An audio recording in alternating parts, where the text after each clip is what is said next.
Indianapolis, the racing capital of the world, the speedway, the brickyard. You know all the nicknames. But what does the Indianapolis Motor Speedway mean to a racer? Indy means history.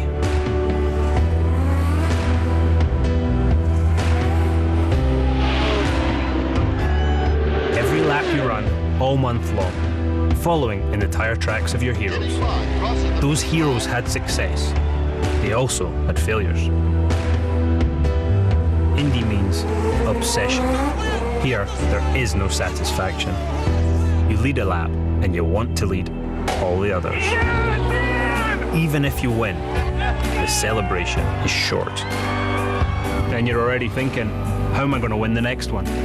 The place looks so simple. It's just a flat rectangle, right?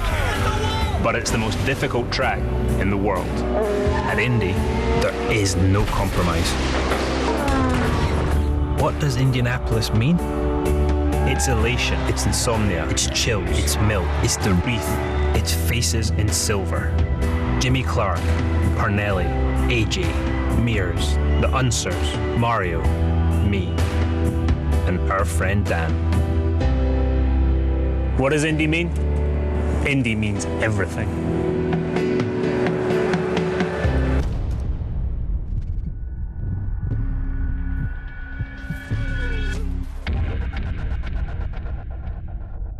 Now Graham Rahal victorious at his home track. No, I just don't know that a day that perfect will ever sort of exist again.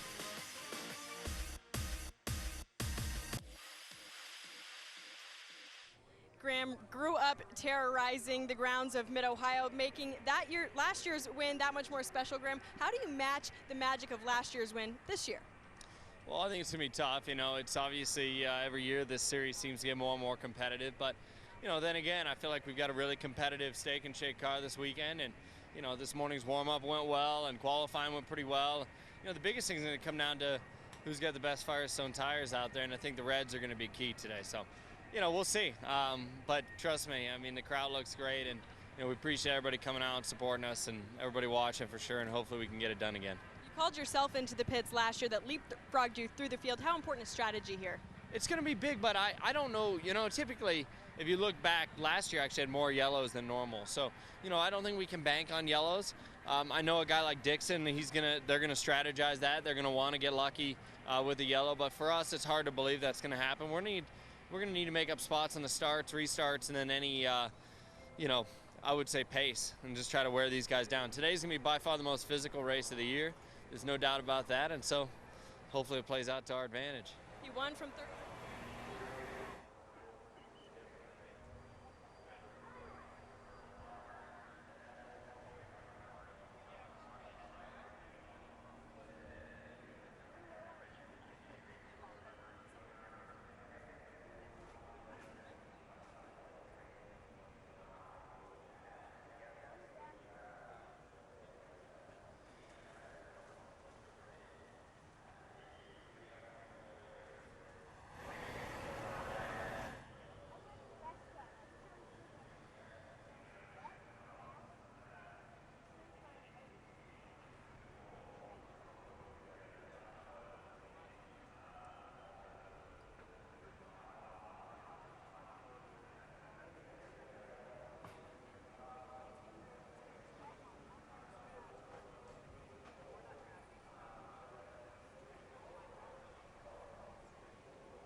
You know, we all hope to have a job that we love, and this was the perfect match. Miss Jenny and IndyCar racing. She majored in television at Indiana University and minored in the Indy 500. She was such a fan and so passionate about Indy, she'd take a bus trip from Bloomington, Indiana to Indianapolis just to watch tire tests. She started at the bottom at NBC and ESPN and worked her way into a respected producer that won Emmys and Friends everywhere. It was the best of both worlds for Miss Jenny as she became close to some of the drivers she idolized growing up. We lost a good friend, Jenny. We'll show you how special she was to us in a video now.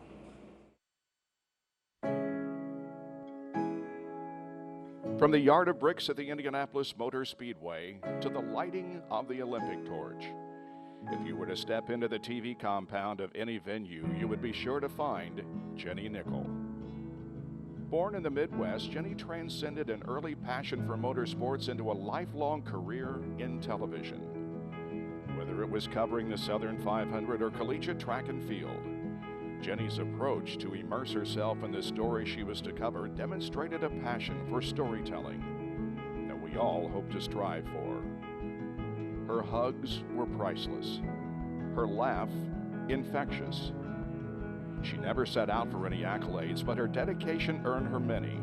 And although she would never admit it, Jenny's greatest accomplishment of all was becoming a pioneer for women in broadcasting. You have left us much too soon, our dear friend Jenny, but you have given us a rich lifetime of precious memories.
You're watching IndyCar Live, brought to you by Verizon. Go inside IndyCar all season. Download IndyCar Mobile from Verizon. You know, being a winning IndyCar driver takes a strong cocktail of strength, determination, dedication, and courage. And Jan, Joseph Newgarden possesses that recipe. It's been 7 weeks since Joseph Newgarden's massive crash at the Texas Motor Speedway, and amazingly, his injuries were only a broken clavicle and right hand. And only a few weeks later at Iowa Speedway, amazingly, he dominates the competition and gets his first oval track victory of his career. But it was a much more painful race at Exhibition Place in Toronto. You can see by the bumps and the way he hit the curb that wheel was knocked out of your hand, Joseph. And we could see the pain in your face looking through that face shield. So did you set yourself back physically, or is that just an emotional blow for having crashed? Well, yeah, I think it was more just the emotion of it finally catching up to me. I tried my best to keep the injuries from limiting me, and it finally caught me out in Toronto, which you hate to use it as an excuse, but Toronto was so bumpy. It was a lot more challenging than I thought it was. Iowa was going to be the most difficult place, in Toronto, I think, ended up being that. So, fortunately, we've had great race cars. Iowa was one of the best cars I think we've ever had, and I think we're going to have a good one here today with ECR and Fuzzy's Vodka. So, not really worrying about the injuries. We got a great car, great team, and, we just got to try and focus on capitalizing on today. Got a great starting spot. Try and win the race, unlike Barber, where we had a good spot there and we just couldn't quite get that victory from the Penske guys. So we're going to try and reverse that script today. Now, you have said after qualifying you think the key to the race today is going to be saving tires. Is that a chassis setup, or is that how you drive? Well, these races, they turn into sprints now. You can't, it's not so much about saving the tires throughout the stint. I think for me, it's about having the longevity of the tire. You got to be able to push through an entire stint and have the tire last. And a lot of that comes with setup.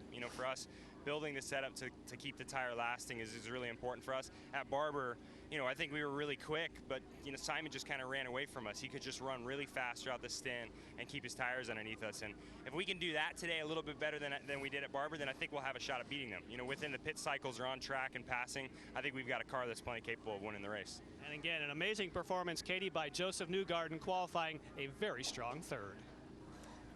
Jan, after 2 very frustrating weeks at Andretti Autosport, Ryan Hunter-Reay makes it back into the Firestone Fast 6. Ryan, how important is this rebound here at Mid-Ohio? Absolutely, it's important. Anytime that you have 2 off weekends like that, kind of scratching your head as a team, it's great to rebound and feel that confidence in the car. That's the big thing as a driver you're looking for, is just to be able to push it, to be able to get that extra couple tenths out of it. And, it's times as usual now for us here at Mid-Ohio. I feel like I have a car that I can push. It's going to be tough to keep up with the Penske's on tire. I need something through the corner on it, and I feel comfortable to push it. Talking about at Toronto, I need something through the corner that I can lean on. And at Toronto, it would just give up and snap and always surprise you. And now we have it to where, to where we.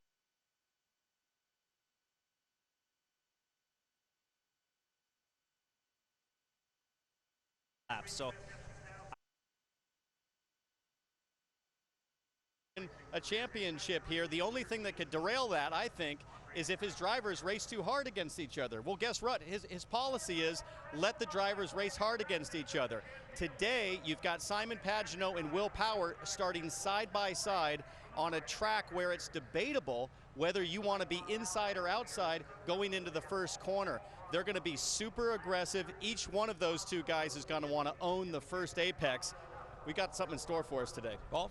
I agree. I think if I'm Will Power, I got nothing to lose. I've missed one race.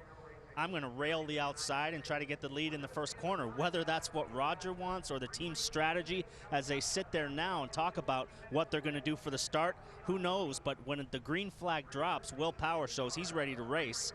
But you got to feel for Dixon. I mean, this guy just can't catch a break lately. Yeah, you look at that, and we've got more to talk about as we come back with some of the other drivers in the field. It is hot today, and like we talked about, very short lap here around Mid-Ohio, and these drivers are definitely going to get warned. Well, that's the story. It's about to play out. Thanks for watching IndyCar Live, presented by Verizon. Verizon, go inside IndyCar all season. Download mobile from Verizon. More to come from the Mid-Ohio Sports Car Course. It's the Honda 200. Make sure you stay with us.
I could get maybe David Letterman.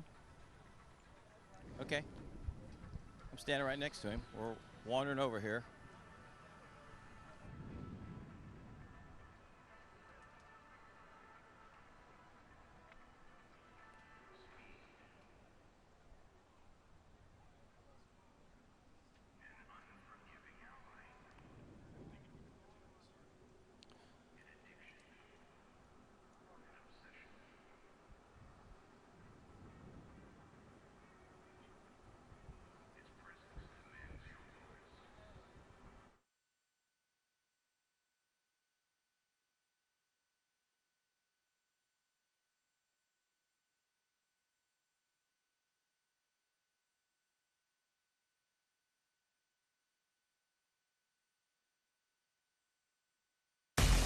Two weeks ago in Toronto, Scott Dixon was poised to win his second Verizon IndyCar race of 2016 and move forward in the championship. Dixon captured the pole position in qualifying and led over half the race, but it was the strategy call to not pit early for his final stop that cost him a potential win as Joseph Newgarden brought out a caution. It was a caution that saw Will Power already in pit lane, catching the lucky break to cycle to the lead once Dixon made his final stop.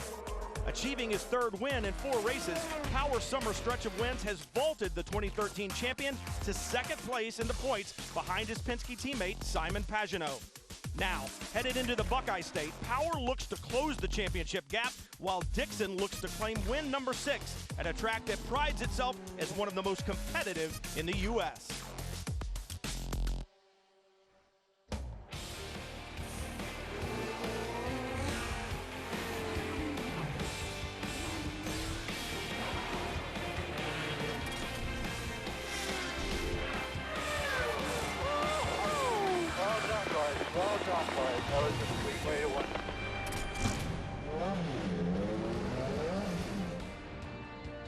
And the Verizon IndyCar Championship is on everyone's mind. It is a hot July day in Central Ohio, the Mid-Ohio Sports Car Course.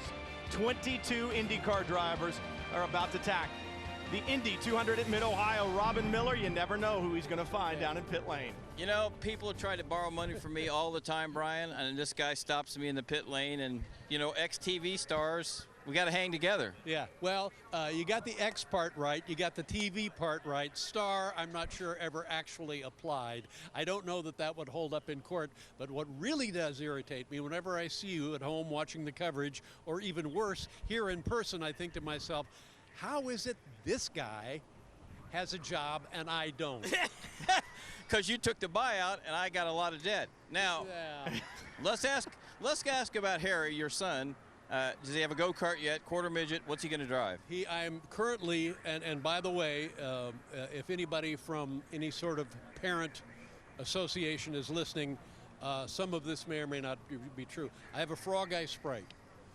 Frog Eye Sprite is too small for me, but it's perfect for a 12-year-old. And I'm not saying the 12-year-old is my son, but it's perfect for a 12-year-old to learn how to drive a stick shift. And I'm not telling you where I live, and I'm not saying it's my kid, and I could be lying. All right, Mr. Letterman, thank you for your time and your humor, and I don't know, you're just a good guy. Seriously, how much longer are you going to be doing this? Bye, Brian. Hurry, Brian. How old are you? 66. Oh, I mean, think about that. I'm not saying it's my kid. I'm not saying it's my frog-eyed Sprite. Oh, my goodness. The crowd sitting there in the stands, you know what they're waiting for?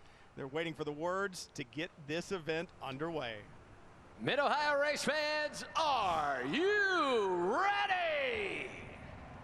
It's time for those most famous words in all of sports. Please welcome from the Washington Township Fire Department, Joe Tadjanitz, to give the command. Drivers, start your engines!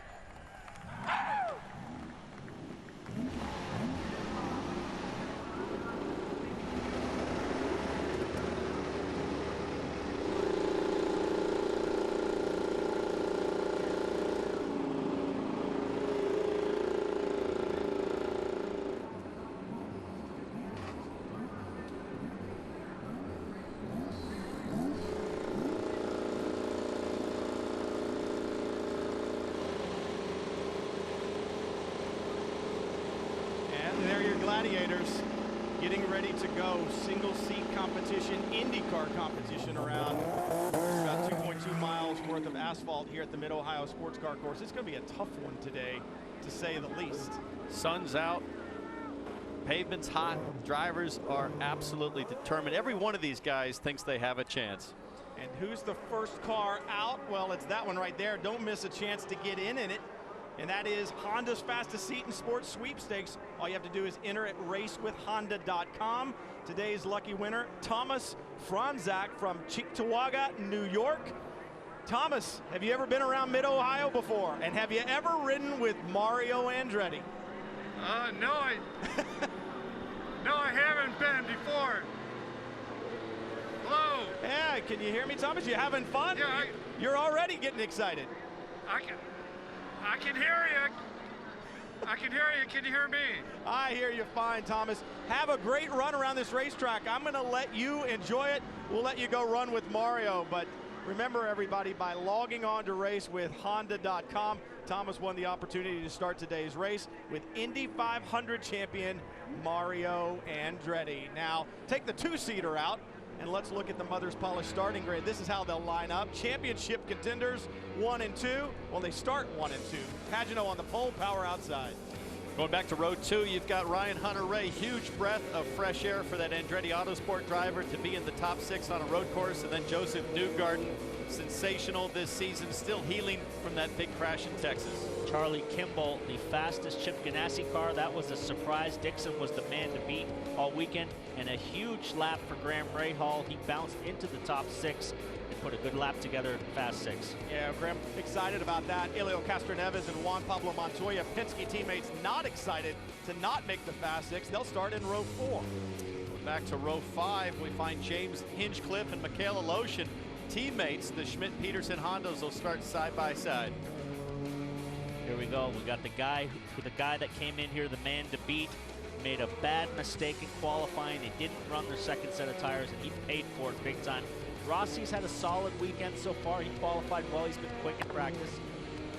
Row 7, Tony Kanaan. I don't think I've ever seen him that upset after qualifying. He starts alongside Max Chilton.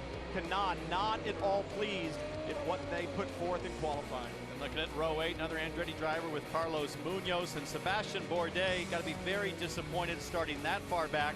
They'll have to get clever with their strategy today. We got Jack Hawksworth, a good qualifying for him. He outran his teammate. And then R.C. Enerson, he's been the talk of the weekend. The 19-year-old kid, it's his first race. Back in row 10, Spencer Pigot and Takuma Sato. Pigot had a couple of problems throughout the weekend, but perhaps his biggest cheerleader, his teammate, Joseph Newgarden. And all the way back in row 11, your last row, you've got 2 Americans, Marco Andretti and Connor Daly. And Marco Andretti saying, hey, I'm the common denominator. I'm the one that needs to figure out how to start qualifying further up. So both of those guys will be charging hard from the back. Always have great shots for you. And today, NTT Data, Tony Kanaan, they'll bring you some great shots from the number 10. Scott Dixon, who has owned the keys to Mid-Ohio, it seems like, will bring you Verizon onboard shots all race long. Lucas Oil with James Hinchcliffe. Elio Castroneves will also have some good onboards for us. We said he wasn't happy with his qualifying effort. He'll be trying to charge forward. Charlie Kimball, he's won here before. His only IndyCar victory came at this racetrack. Of course, the guy that won here last year, Graham Rahal, with Steak and Shake on board, will bring you some great shots. And you can also ride all day long with Graham Rahal via Verizon streaming. All you have to do is download IndyCar Mobile to access the exclusive live onboard cameras, hear driver and pit crew chatter and more. And it's only on Verizon. Through turn 9, field getting ready to go. Let's check in on pit lane. We'll start with Kevin Lee. Will Power has been on a charge to get back up into the championship. Second now, appropriate that the two in the championship lead are 1-2, and they've been clearly the fastest all weekend. Tim Cindric will call strategy for Will Power, and they're also pitted right next to each other. Simon Pagenaud is right up here, but Simon is dealing with significant back pain. He had to be helped out of the car this morning and again today, but he says he'll be ready to go. Jan? And Kevin, if anything goes wrong on that front row, Joseph Newgarden, who starts third today, he could pounce. And he says that his broken right hand should not be an issue, but did admit this is going to be an extremely physical event all the way through. He thinks the key to winning, a lot of drivers think this is having the right setup to keep the tires underneath you, Katie. Jan, Mid-Ohio has been Scott Dixon's playground, winning 5 of his 9 races here. But this year, it hasn't been so easy. He says a miscommunication left him out of just his second Firestone Fast 6 this season. Then he hit the wall this morning in practice and broke his front wing, but he was the fastest time this morning. Remember, he won from dead last in 2014. Today, he's charging from 11th. Brian? Talk about charging. Simon Pagenaud in the throttle already early, and you see him pulling away as we start and go 3 wide down to turn 4. Will Power desperate to defend that second starting position. He goes big on the outside and cold second. No contact so far. They're bunched up. I'll tell you what, Simon Pagenaud was not waiting around. That was a really early start, caught his teammate way off guard, and Power nearly got swept up by the second row. As we see Kimball there, his in-car following Hunter Ray. Jostling in the back. Look at Hinchcliffe inside and a little contact. I believe that was Alexander Rossi Hinchcliffe with. Man, that is tight back in turn 9. If you can get it done, that's all well and good. But if it doesn't work, it turns out bad a lot of times. Hinchcliffe got away with one. Now on the back of Tony Kanaan. On board there with Dixon. He's fallen back to 13th. He's going to be looking now. He's up to 11th. Looking for any chance to gain positions early before it settles in, because it becomes very difficult to pass in dirty air around here once that opening lap is complete. And Townsend, one thing to keep in mind, Scott Dixon is on the black sidewall Firestone, everyone around him on the reds. They're trying a strategy. That tire's not as fast. He's hanging on for dear life. If it works, it pays later in the race. Rolling the dice already is Ganassi, and we talk about how strong Dixon has been here, but Pagenaud with that jump now has about 5 or 6 car lengths on Will Power, and Newgarden has been pressing as well. Marco Andretti trying to move forward. He's gone up 7 positions. He's in the 15th spot, so a huge first lap for Marco Andretti. Andretti there in the yellow and blue Snapple machine. Had an absolutely dismal qualifying effort, and as we said, he is moving up already, up to 15. He had a bad Toronto. He qualified dead last there, but he raced pretty well. We didn't really pay a lot of attention. He came away with a top 10, and he said that was a good race for me. It was a bit of a confidence builder, but came here, struggled all weekend, but he looked better this morning in warm-up, and he's made a lot of positions in the first lap, so it's a good start for Marco. Championship contenders at the top. Pagenaud leads the championship, Power second. It's the way they run on the racetrack. We talk a lot about the aerodynamic wash you get off of this aero package. What is Will Power going to be able to do with Pagenaud out in front? Well, it's going to be difficult to do much. He's going to start thinking about just figuring out the pace that he needs to run to hold position, keep the gap consistent, and then manage the tires so that he's strong at the end when they come to pit stops. Look at really Kanaan. Late. He had a little run there. Rossi was wide at the keyhole and allowed Kanaan to get some clean air on his wing, but he just wasn't close enough. Kanaan already had picked up 3 positions from the start. He wants to make it 4. Marco Andretti, the biggest gainer, with 6 positions. On board with the most experienced driver in this field at Mid-Ohio. 14 career starts at Mid-Ohio, but guys, his best finish, 4th. He's never even been on the podium for Tony Kanaan. That's a statistic that I'm sure he wants to change for his career and for today at this tough track. But where he's running right now, it's kind of right in the thick of things. He's 11th, and he's in the mid-pack where it's fiercely contested. James Hinchcliffe running 12. This is on the opening lap. Rossi there in the black and white 98.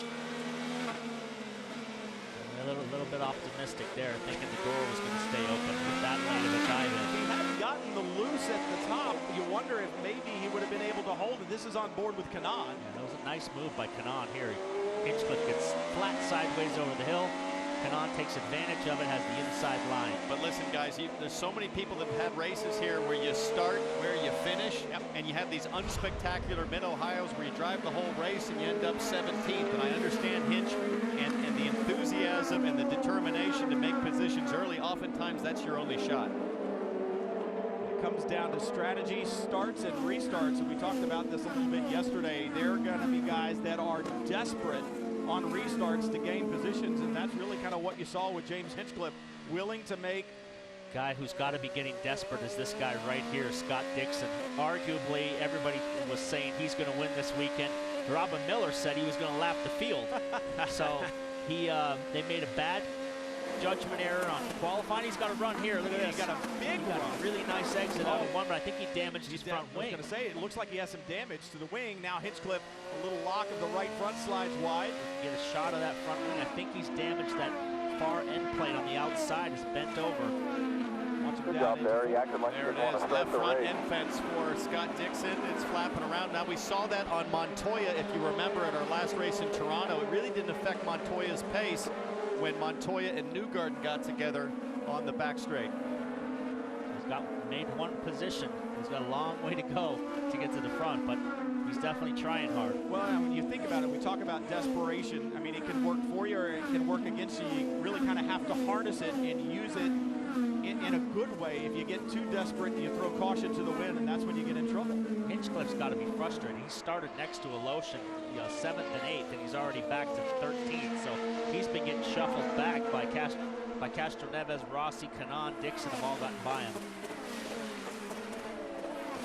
Still trying to digest this Robin Miller theory on Dixon lapping the field. Robin, how's that going to happen? Well, it's not going to probably happen now, but well, he's got a run here on Canan. It looked like he was going to make a move there. Watching for Dixon on the push to pass. And he's on the button, but not close enough to make a move. Scott Dixon trying to move forward. He is, but he's got a long way to go. You're watching CNBC's coverage of IndyCar, and you see the crowd on the hill. They want it. United Rentals, official equipment, rental services provider of IndyCar, proud sponsor of Graham Rahal, and MyTireRack.com. Find, deliver, install smarter Tire Rack. We'll be right back.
Talking about strategy and what it would take to win the Indy 200 at Mid-Ohio. And part of that strategy, well, Jan, tell us about the pit windows.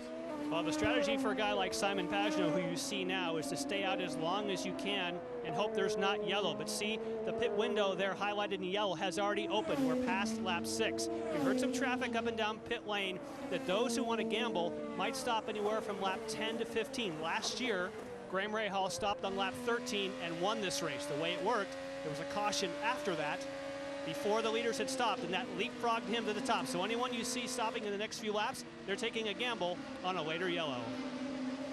Be interesting to see how that plays out. It is a beautiful July day in Central Ohio. Understand the weather not nearly that good in Pocono, so welcome in all our NBCSN viewers. Sorry about the rain in Pocono, but a great Verizon IndyCar Series race here from Mid-Ohio. I'll tell you what, talk about the pit windows, here we go.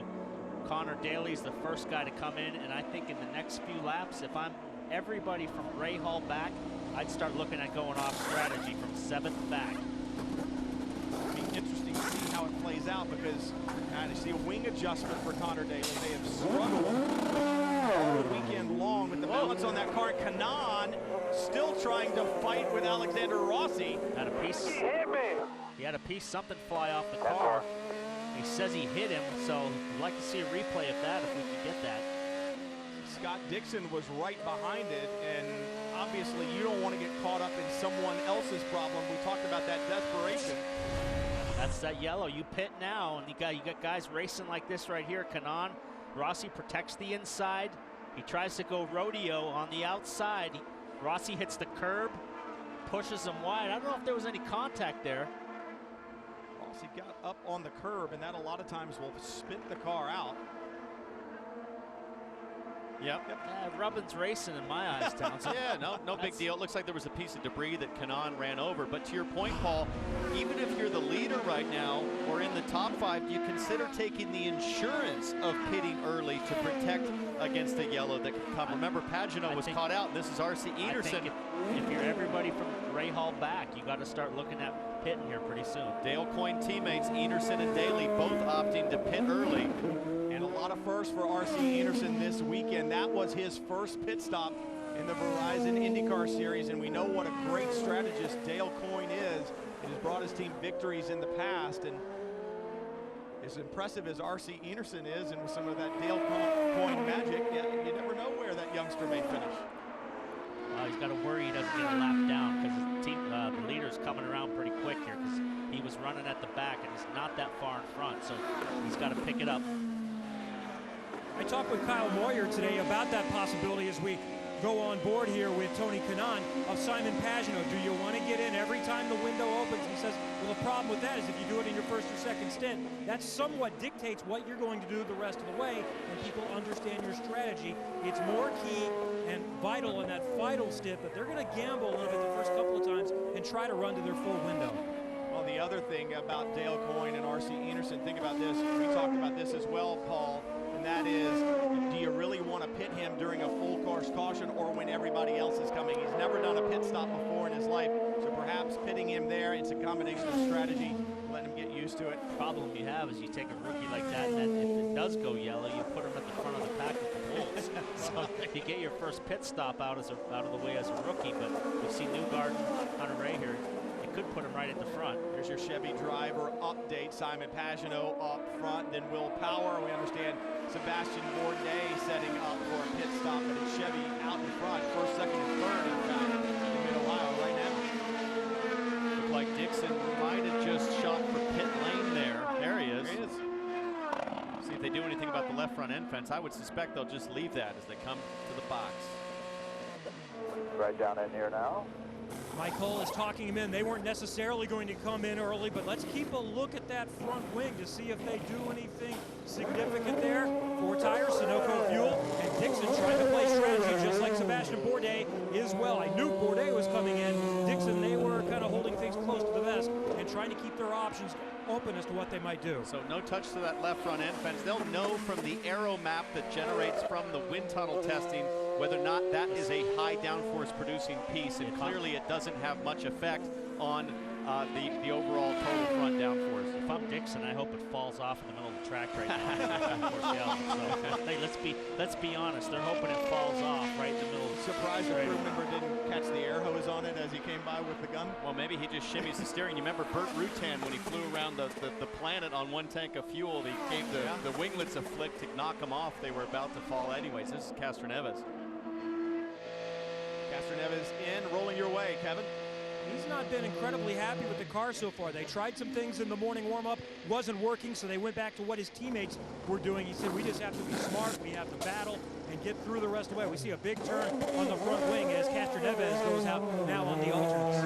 Like a pretty big adjustment. All the heavy hitters are hitting the pit lane. Like I said, they're all going to go for this alternate strategy. It's so hard to pass on this track that you've just got to make something happen. Castroneves out in front of Dixon, but Dixon with a lap on his tires. Everybody that's pitted has come back out on the red, the alternate tire, the red sidewall. Look at your Firestone telemetry. Seeing 173 to 175 in qualifying. 73 a day. Dixon still trying to get those reds up to temperature. Yesterday was about the third or fourth lap where they really came in. And this really hurt Scott Dixon to come out behind Castroneves because Dixon has the pace. He's been the fastest car in the practice rounds, had the issue in qualifying. He needs clean air to put that good pace to work. We haven't said this a lot this season. The battle for third right there. Ryan Hunter-Reay in fourth, trying to chase down Joseph Newgarden. To give you a good idea of Honda versus Chevy. Ryan Hunter-Reay in that bright yellow DHL. Honda power behind him and Chevy power for Joseph Newgarden. Finally some spark in Ryan Hunter-Reay's voice yesterday after getting into the Fast Six. He felt great about how the car ran. He said, oh, here we go. Dixon. Here, oh, he's done. Front suspension is folded up. He went for a dive bomb on Castroneves. And this is full course caution. And that's going to help everybody that just pit. That's Aloshin, Castroneves. Dixon obviously is out. Wow. Munoz, Sport A. They'll all go to the front after this caution. The word we used earlier was desperation. Was this a desperation move by Scott Dixon? I don't know. We haven't seen it yet. But he and Castroneves together down in turn 2, down in the keyhole. And Scott Dixon's day is done. Well, we just talked about the urgency of putting the strong car to good use. You need clean air to do it. And watch as Dixon was trying to get past Castroneves. He's got to pop driver's right. Castroneves is never easy.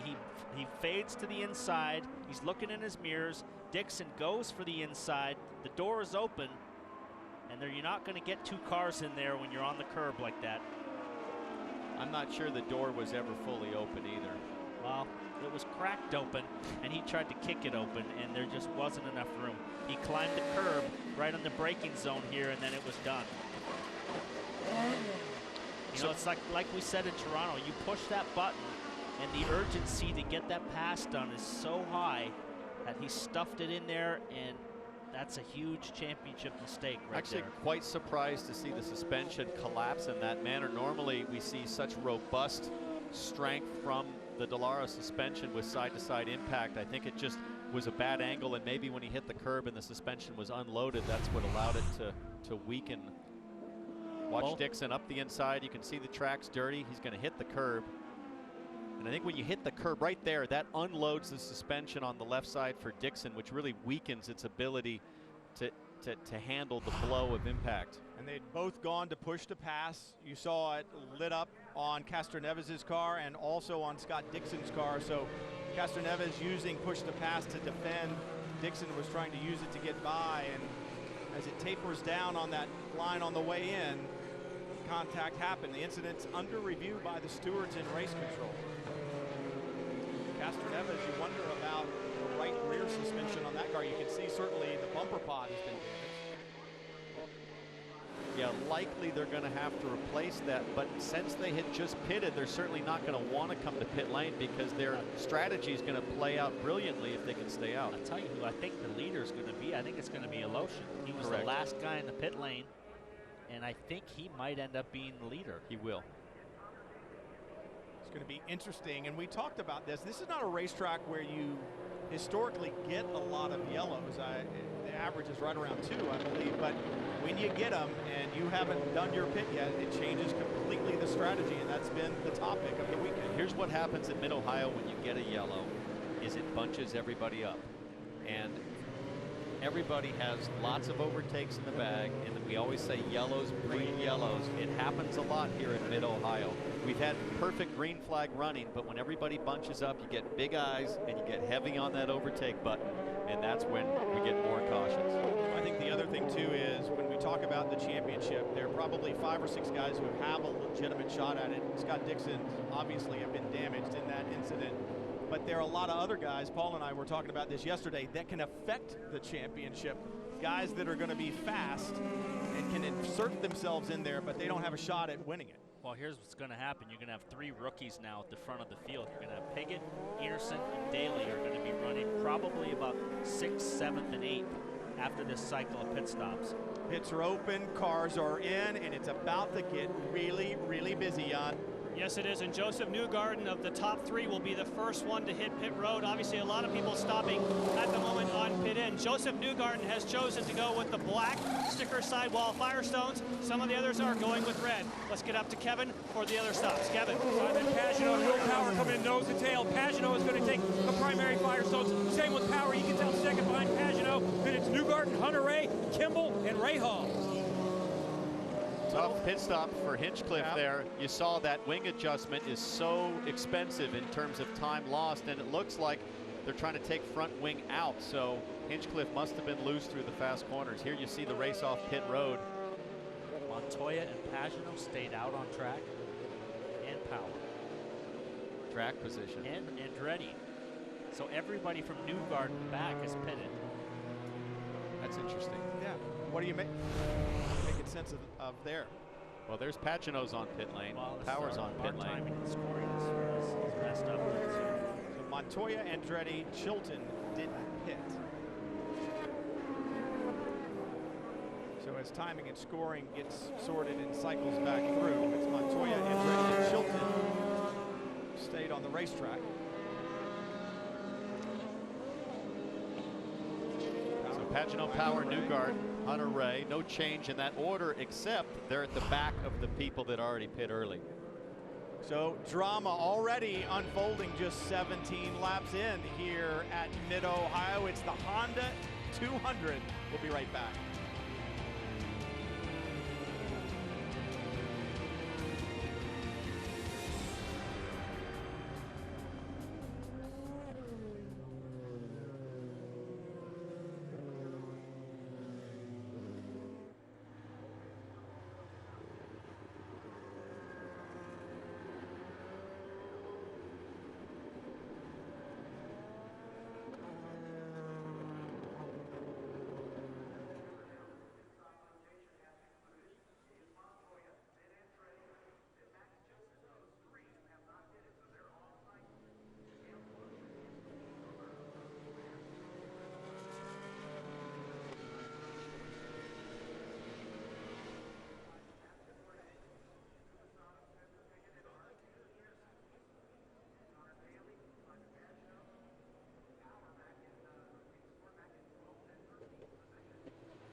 question is the rough weekend continues for Scott Dixon, who has been consistently fast and been strong at this track. Scott joins me now. Tell me what happened here as we are eventually going to see you come together with Elio. Well, Elio came out of the pits and pit exchange there. We were trying to pit early, obviously, and mix up the strategy, and he was off pace a little bit. Caught him, and then on the exit of one here, had a really good run. Got beside him, and then he kind of kept edging me over. And I just had nowhere to go. I braked, I was right beside him, and then he turned me right into the curb. And then once I hit the curb, it just launched the car right into his. So, you know, had we had a little more room there, I think we would have got through comfortably. It was definitely going to be an aggressive move, but, you know, I should know better dealing with Elio. It normally ends like this. So hopefully we can get the car back out there and maybe clean up a little bit of business out there. And maybe score some more points. Remember last year at Iowa when they rebuilt the car, ultimately it helped the championship. Green, racing again. Juan Pablo Montoya leads the field down, and look at this, Marco Andretti in that red and blue Snapple entry, trying to make a move on Montoya, and it is busy behind. One thing we got to keep an eye on with Castro Neves, his rear bumper wing pod is loose, it's flapping around a little bit, and that could draw a penalty to come in and fix that, because you would not want that to fly off on the straightaway. What you won't see, there it is. Right here, screen left. right rear of Montoya, or sorry, Castro Neves, flopping around as Paul said, and it'll be interesting to see what the officials do. I think it's going to have to get much looser and floppier than that before they would call him to pit lane. Castro Neves in 5th. You have to look all the way back to the back of the field to find James Hinchcliffe. He got a pit speed violation, so that moved him to the back. You know what, I got to give a shout out to Marco. We read his quotes this morning. He said, you know what? The buck stops with me. He goes, the common denominator is me. I got to get faster. I got to do a better job. And right now running P2, Castro Neves off the track. Wonder if he was helped. I was just going to say. Or if he's a little light on rear downforce because of that pod. That's a lot of downforce if you look at all the elements there. Let's see what happens. We're watching from our helicopter. Got to run on Chilton. Could this be teammates' revenge here? No, he just flat out way out braked it and way over drove it. He didn't lock the brakes. You lose a lot of time going around that sand trap. So look at the rear pod sagging. Yep. And that's, as you said, that's lost downforce. It's not up, it's not level, it's not providing the rigidity it needs to. But you know what's kind of cool is it flexes back up under braking as the speed bleeds off, so it's less drag on the straightaway. That might be an advantage if he can stay on track. Understand that 21. Well, that's for sure going to be a penalty. He's going to have to come in and change that. So you can't have that dragging on the ground. And that's a huge blow for Joseph Newgarden as well. That's 2 weeks in a row that has happened to him. In Toronto with Montoya, he got clipped the exact same pod.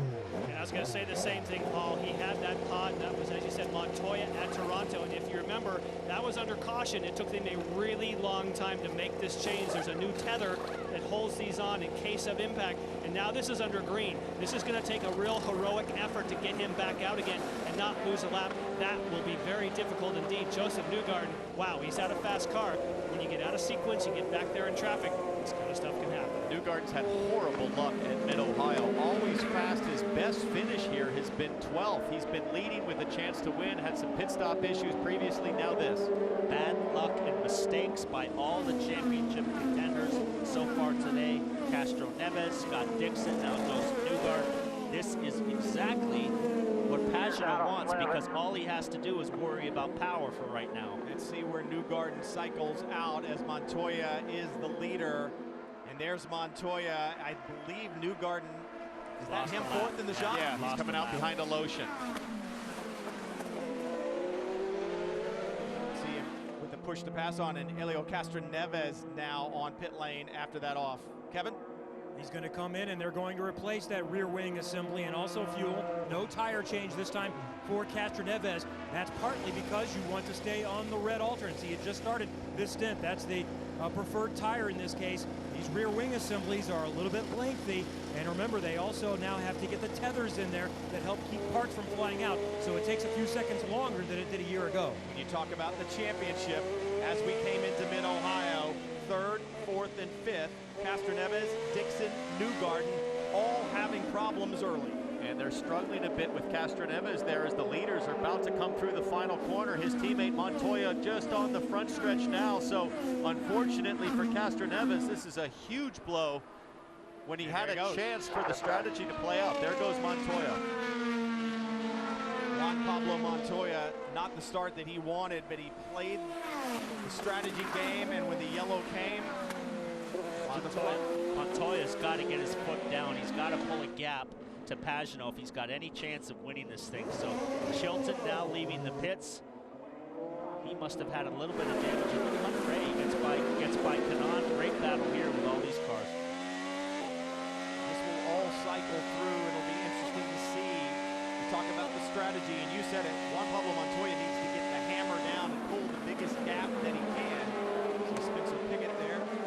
Three rookies right here. Spencer Pigot, Connor Daly, and his new teammate, R.C. Enerson, all racing each other. This is good experience for these guys with Pagenaud, the championship leader, right behind Enerson. Ryan Hunter-Reay in the yellow number 28, the 10, the blue, Tony Kanaan right behind. And they're closing in on R.C. Enerson just in front in the red, white, and blue number 19. You saw the 22 right there. Simon Pagenaud, and just in front in the white, green, and black. Here's the dilemma that Pagenaud has. He's not getting aggressive with these guys and trying to work his way through the field. He's almost points racing and just waiting and biding his time. But if you allow Montoya to get too far down the road, he could pit and come back out in front of you. And we talked about this in the break, but right now Pagenaud, to your point, Paul, 13 seconds back of Montoya. And I think, Jan, you say it's about 25 seconds to do a green flag stop. That's what you lose on the track? Yes, it is. And I look down that same order. You can see the gaps on the top of the intervals right now. If you see anything less than 25 seconds, that's where somebody like Montoya would drop back. And we haven't got there yet. So it looks like they put him back even behind Rahal. You see, that's 15.9. At the moment, he needs a bigger gap. Anybody who has not stopped needs 22 to 25 seconds to try and drop back in a decent spot. And Montoya's on lap 24, so it has to be in the next 2 or 3 laps that he comes to pit lane. So he's not going to have the gap if they pit under green right now. He's running 106 laps to 108 for Pagenaud, so just not enough time. Understand that Montoya's guys have laid out on pit lane, and that we think was his radio communication. You see the push to pass, so Montoya absolutely giving it everything to build the gap. You wonder too, we talk about the aerodynamic buffeting. Can Pagenaud not do anything with Enerson in front of him, who's actually pretty quick? I'll tell you, Marco has stayed right with him. We know Montoya is one of the fastest guys in the series. Marco on the push to pass, so give him some credit. He is stuck. He is stuck right with Montoya. Fortunately for Marco, he'll have to pit here shortly as well, and both of those guys, Montoya and Marco, are going to drop back maybe as far as 18th. And if you're joining us from Pocono, the great thing about the Verizon IndyCar Series, you see those numbers lit up on the side of the car. Shows you the positions where they're running right now, and when those numbers turn green and flash PP, that's push to pass. So you can tell what's going on. Montoya, the leader, on pit road. Katie? Jan explained those pit windows to you. Marco Andretti stretching it to the very end, going from Firestone Reds to Firestone Blacks, up to Jan. And they're expected to make a front wing change, and they do. They take some wing out for Juan Pablo Montoya. It's a nice quick stop for him, but you can see the cars. He gets out ahead of Marco Andretti, but just as predicted, look at them all flash by. He did not have enough time to build enough gap. Drops to the back of the order. Interesting to see Montoya, I think, mounted a sticker left front and a used right front. Still on reds, though, for Montoya. We saw Andretti go to the primary black. That's Mikhail Voloshin, your leader. There's no. He's got a big lead. He's pulled a 6-second lead on Carlos Munoz and 8 seconds on Sato. So he has been really quick this weekend.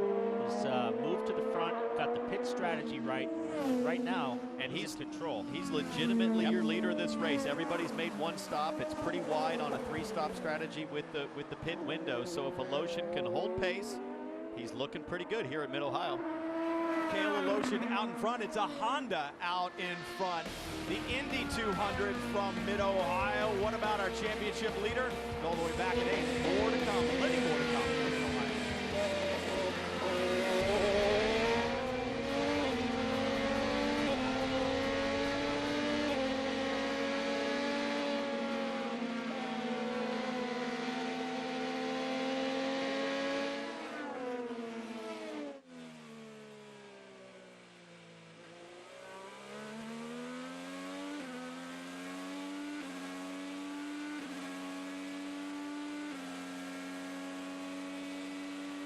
extremely quick. Down the straightaway.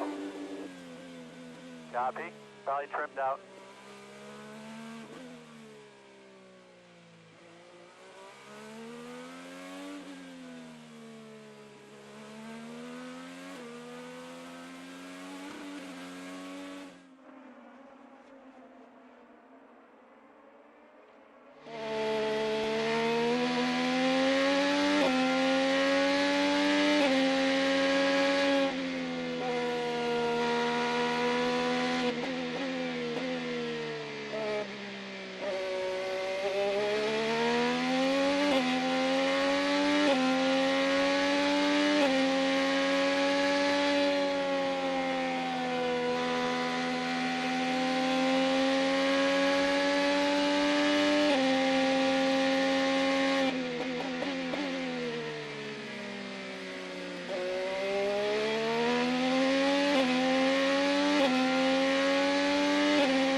You know, I'm going forward here, but they should look at power that you can't just nail someone's rear wing off and not penalize them.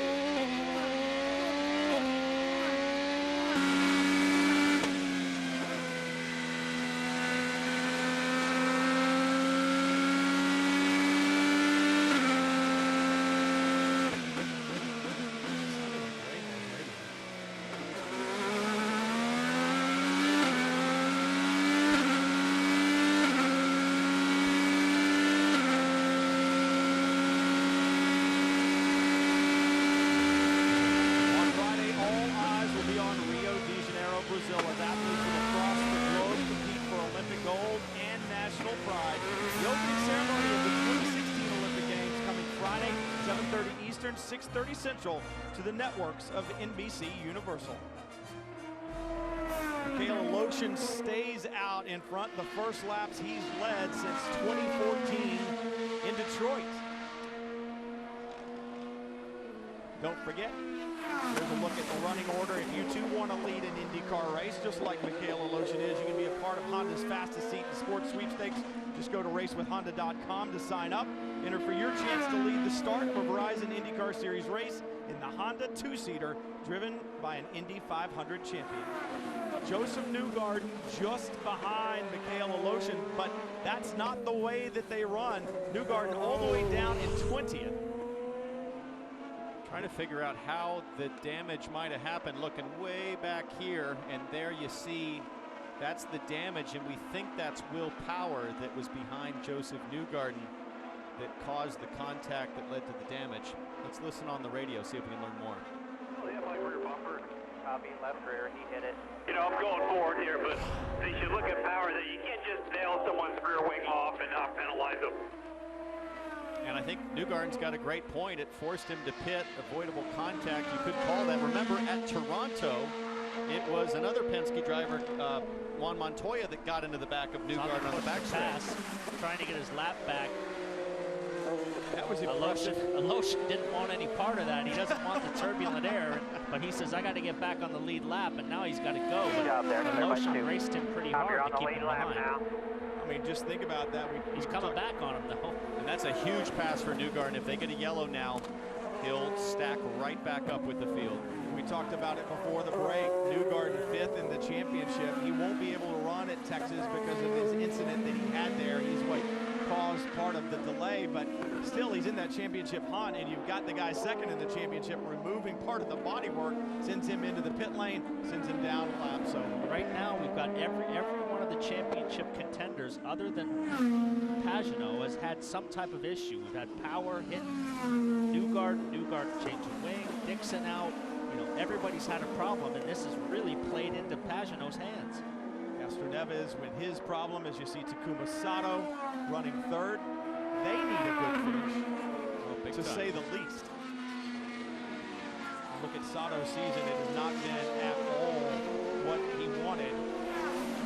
And his teammates, neither one of them had a good run at it. Sato with a 6th back in St. Pete, a 5th in Long Beach, but everything else has been somewhat frustrating. He managed to persevere at Toronto and come home with a top 5 finish. When you look at his starting position, it was way back in 20th, so they just haven't had the speed. They've been able to parlay some decent finishes, but Bourdais running at 4th. Right now, a great day for Honda in this Honda Grand Prix. It's 1, 2, 3 for Honda, so they are definitely going to want it to continue in this order.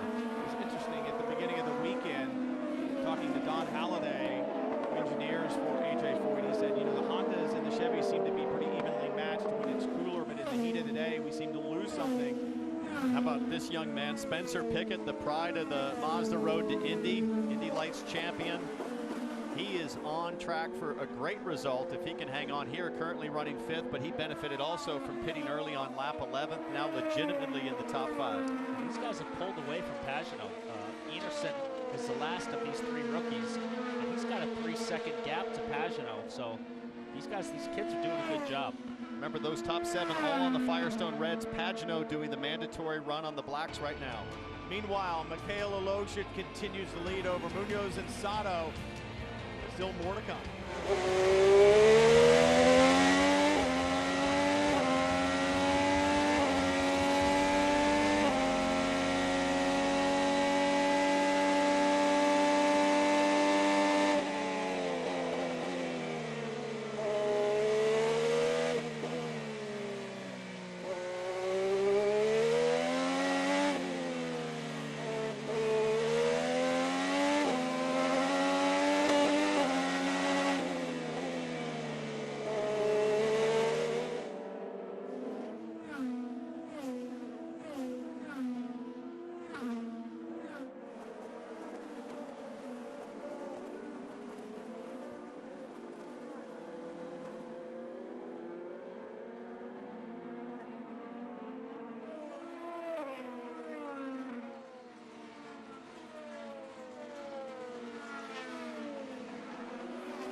Series from Mid-Ohio, 28-year-old Russian driver Mikhail Aloshin leads. There he is in that red and blue number 7 from Schmidt-Peterson Motorsports. And then Carlos Munoz from Andretti runs 2nd. Takuma Sato out of AJ Foyt stables runs in 3rd. All 3 with Honda power. Since Iowa, this guy's really turned it on as we watch R.C. Enerson here, and Daly is laid out. He was the earliest to pit, so he's going to be the first to come to pit road here. We wonder if R.C. Enerson can gain a little once Daly's gone from in front of him. He'll have some clean air to work with, and now Daly locks up on the way in.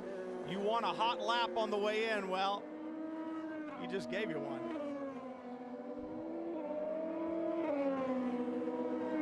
Michael Cannon will talk Connor Daly down. Before the race, he told me, I still feel like we have a good chance, despite starting all the way at the back, because Dale Coyne Racing is great with strategy. Dale always makes it work. They got in before the yellow, and the car has been good enough. They actually have gone to their rookie teammate R.C. Enerson setup. That car has been handling better. It's sticker red Firestones this time for Connor Daly.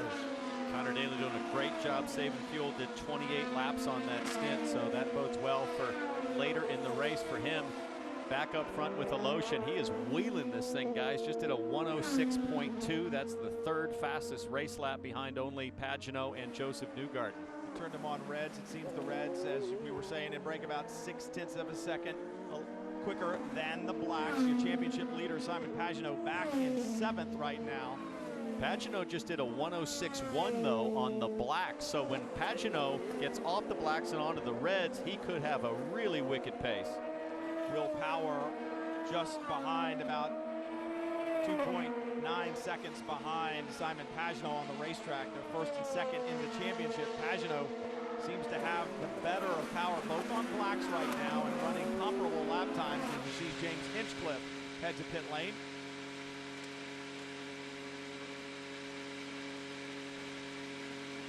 James Hinchcliffe says he's been big time loose, so they're going to make an air pressure adjustment to try to deal with that. They're going from the primary Firestones to the softer, quicker, and here they last almost along the Reds, and Hinchcliffe is back out. Remember, he served a pit speed penalty early. That's why he's dropped quite a few spaces. He was running 15th coming into this stop. Well, it is one of those challenges from changing from the primary tire to the red sidewall tire. The balance of the balance of the car changes significantly. So if you're loose on the Blacks, you really want to do much of a change because you seem to get more push with the Reds. That was a wicked fast stop at 6.1 seconds. That car bounced off the ground when it dropped and he was gone. You see Graham Rahal on his inboard here. He should be coming pretty soon. Hawksworth right behind him. Rossi. We have the 11, Bourdais, a previous winner here, Kevin. And the strategy has worked out well so far for Sebastian Bourdais. They're taking the ultras off, going to the primaries. Let's watch and see if they do a front wing adjustment. They've been debating it. No change for him. R.C. Anderson also coming in, Jan. Yes, and he's taking the opportunity. He's going with scrub reds and getting them some Sunoco fuel. And he has said, you know, I don't really have an issue, but he does now. He was telling me earlier today that the pit stops were going smoothly. It was not an issue at all. And now it has stalled after such an awesome performance. Oh. They want him to keep cranking it, but no fire right now in this Honda power plant. The Reds are on. It's his second professional pit stop. The Reds are on, and that was about to bode really well because when you look at the table that says fastest laps of the race, who's quickest? He turned the fastest lap of the race on his in lap. The kid was flying. He's been flying all weekend, and now this thing won't start. And he did it on Blacks. Katie? Takuma Sato had a very frustrating weekend, but he's now rebounded by going off strategy. They were one of the few cars to start on Firestone Blacks. Now they go down to Firestone Reds, coming in from 4th. We'll see where he cycles back out, Brian. Mikhail Aloshin, it's been 14 laps since he last pitted, so he'll have ways to go before he needs to be in. Looking back through, that moves Pagenaud and Power up to 3rd and 4th. They just can't kind of seem to be running in lockstep. Pagenaud has the better. He just turned the fastest lap of the race. Pagenaud at a 105.5. So Aloshin is laid out, so he's going to take the opportunity to get in here and get his service done. Now, early on the first stop, he was warned about a pit violation. He needs to be outside of that white line, and he was on the way in. The first time he was well inside it to the left, and the officials don't want to see that as a protection for the guys at the beginning of pit lane. And they want this to be ultra quick. You see, he had to go around R.C. Anderson. I can tell you, he did not stall the car. It looks like he ran it out of fuel, and they can't get it going. That is a quick stop, and he may, as you see, getting underway. Watch for these guys to cycle out. They'll be dropping in right around 10th spot. And Graham Rahal comes. This is his hometown track, remember, but he's being really frustrated. He hasn't been able to keep up with the Chevys on the straightaways as you see him go to the Firestone Reds, and he's down and away, Brian. Good stop. Nothing Rahal would like more than to find another victory here at Mid-Ohio. He's been hustling this car all weekend long and running up towards the front. He was pleased with a Firestone Fast 6 performance. So we got Pagenaud back to the lead, Power in 2nd, Ryan Hunter-Reay in 3rd now. So everything is cycled. These guys have survived the going to the back of the field. And Pagano is doing qualifying laps if he can right now. Absolutely going for it, squeezing everything out of that car to try to build the gap for the next pit stop if it happens under green. Expect to see Simon Pagano on pit lane before too long, but right now he is absolutely flying on track.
See some of the front runners leaving pit lane.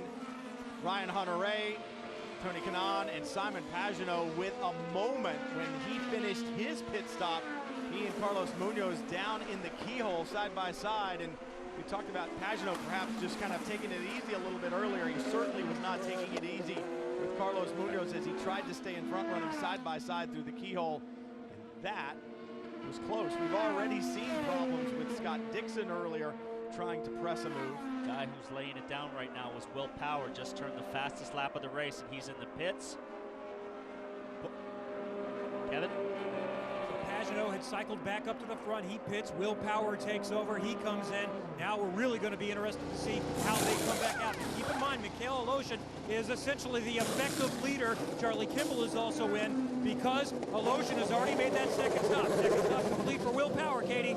And Charlie Kimball was the highest qualifying CGR car, and he's the highest running CGR car in the race. He went to used reds and filled it up with Sunoco fuel. We'll see where he cycles back out, Brian. Good stop by Power. We talked about how quick he was. He's in front of Simon Pagano. I see Pagano third in the order right now. The blue and white 22 is Juan Pablo Montoya is leaving pit lane. Well, Will Power laid the hammer down for a couple laps. He went 2 laps further than Pagano. Pagano had some traffic, was battling with Munoz. And now Pagano wants to get behind Munoz into the inside, almost touched there. Munoz to the outside. Pagano on the button. These are your championship contenders. Will Power. You think he saw Power in front, was like, Absolutely. For the love of God, I gotta see what the heck. It's well, time. Right now as they run, Pagenaud's point lead on Power is only 45 points. Will Power's on a charge. Still on cold tires, and Pagenaud has to pounce by the end of this lap, or he will be stuck behind him now. Has to get it done. You're right on board with Graham Rahal. Simon Pagenaud trying to hunt down Will Power right there in the silver number 12. Pagenaud in the blue and white 22. Pagenaud has to get this done. These guys were teammates in the old Atlantic Series back in the day. Will Power has always been the target for Simon Pagenaud. He's been the measure of pace. A little bit of moving over here. He's going in really late. Looked like he was going to try to feign to the inside. Will Power having nothing to do with it. Out of the keyhole. He's on the overtake. Cindric warned Power. He's on the overtake. You see the overtake come on Power's car. So definitely playing chess with each other. They're gauging each other's push to pass. But look at the jump that Will Power got off the keyhole. He pulled significantly away from Simon Pagenaud. That's what happens when you take a look inside, get a little offline. You can really sacrifice the exit of the next corner. Now they've settled in. Power's tires up to temperature, up to pressure. Now it's going to be much more difficult for Pagenaud to have a go. Pagenaud fought back after the disappointment of Toronto when Power won and he finished back in the pack. He fought back, he got the pole here. That was worth a championship point. That was worth some morale, but man, takes a beating again when you see your teammate back out in front. Simon Pagenaud needs to stop the momentum of Will Power. Just saw Castroneves come down the pit lane. I wonder if his guy, the captain, Roger Penske, is watching these guys and not really paying attention, because this is the championship battle right here. Meanwhile, this battling has allowed Mikhail Aloshin to increase his lead to almost 10 seconds.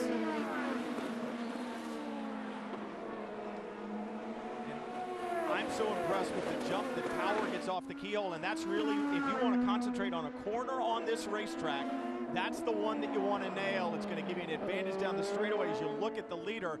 Mikhail Aloshin almost 10 seconds over Will Power. As these two guys fight each other, this guy's just got to put his head down and absolutely drive the wheels off of this car. He's got to pull as much gap as he can to give himself a buffer, but he's pretty much now on the same sequence as everybody. Everybody needs to make one more stop, so Mikhail Aloshin easily in front right now and can manage the gap, which at Mid-Ohio, if you have the gap and you can manage it, that is the way to have a great day. Last lap time was a 10th quicker than Power, so he's managing that gap and running quicker. Now Power has pulled a small gap on his teammate.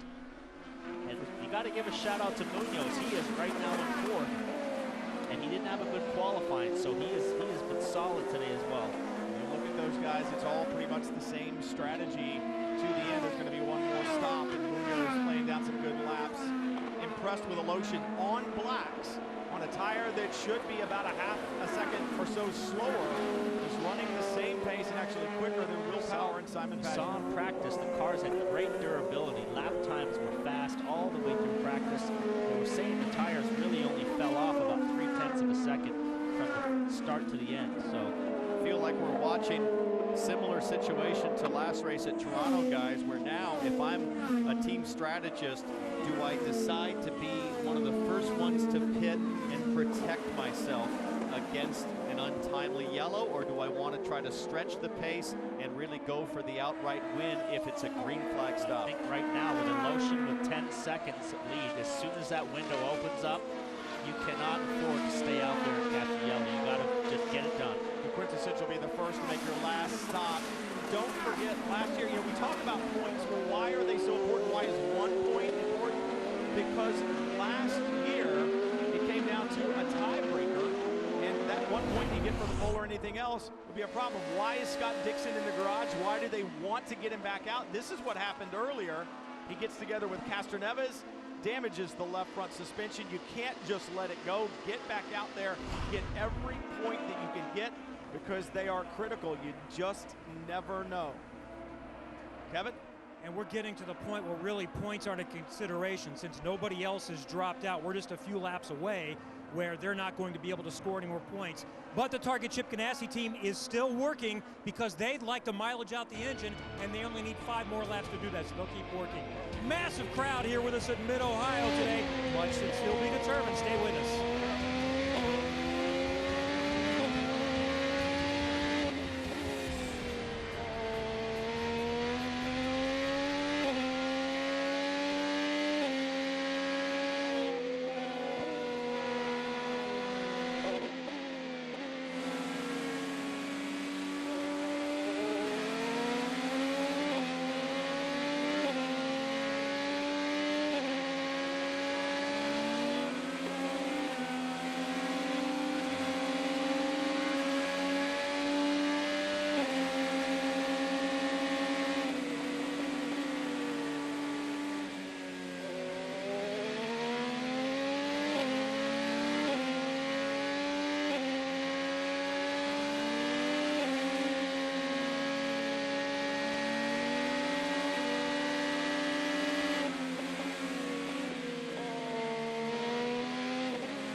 tremendous crowd on hand at the Mid-Ohio Sports Car Course, where as you get the overhead view, you can see with these intervals, the teams are going to start thinking, just as you've been talking about in the booth, what do we do on that final pit stop window?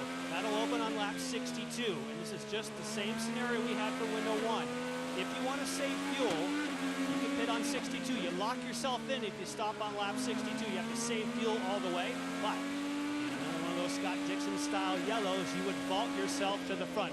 I think if it were me, I want to stop, give myself a low insurance, stop around 63, 64, get on the early side, and protect yourself, Townsend, as you were saying, against that yellow. Yeah, with the lead that Michaela Lotion has right now, which is at 10 seconds, I think he can afford to save plenty of fuel and take the insurance of being early to stop to protect against a yellow. And again, if you get a yellow, then all of a sudden you don't have to save as much fuel. So I expect the Lotion to absolutely stop at his first possible chance. If you're a little further back, like Will Power here or Simon Pagenaud, you could kind of risk it and stay out longer and try to make it up on pace. But man, where you are in the championship, I think you really want that podium finish today. That's exactly what he did. He stayed out 2 laps longer than his teammate, took that risk, and that put him in front of his teammate. And we saw the fierce battle of Pagenaud trying to get back to position. But now he's kind of left him a little bit. He's got about a 1.5 second lead on his teammate. Either way, pitting earlier or later, it puts huge pressure on pit lane. The guys have to be so precise because every 1/10 of a second matters for track position. Those stops are going to be critical. And all you have to do is ask Joseph Newgarden about how critical pit stops are here at Mid-Ohio. You see Will Power there in the silver 12, the blue white 22, Simon Pagenaud. Pagenaud a little bit quicker the last couple of laps than Power had been, but it's this man, Michaela Lotion.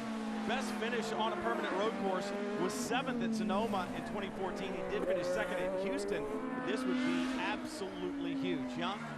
And his team owner, of course, is Sam Schmidt. And Sam, pit strategy helped you get there, but you were bona fide in the lead with good pace. Now the call is, do you save fuel and take an early stop?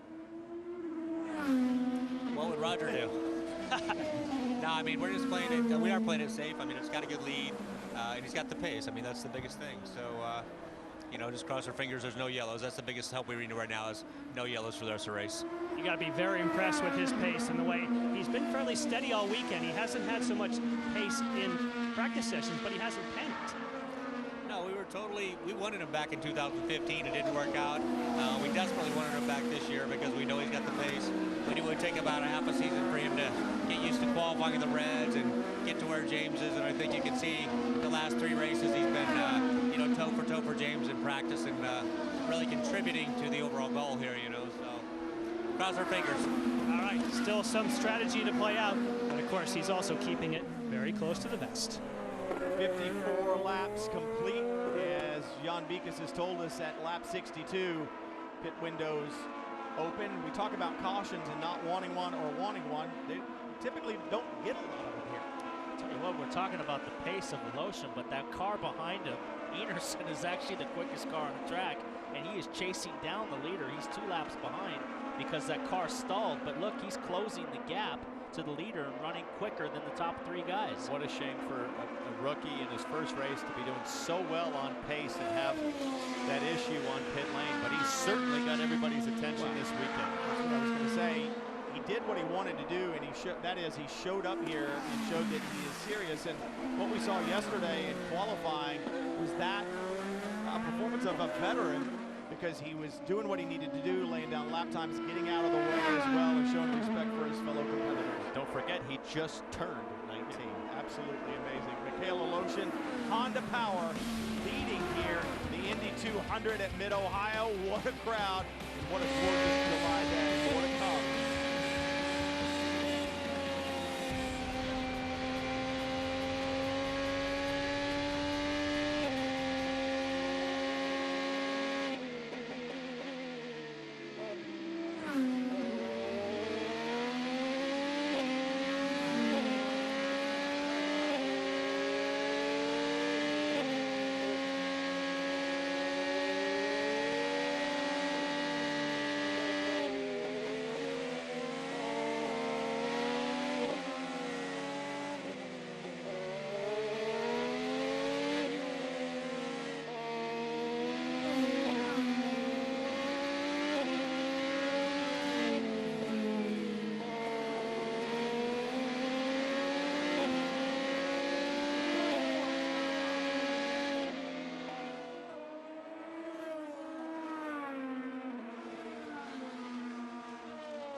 Got to run.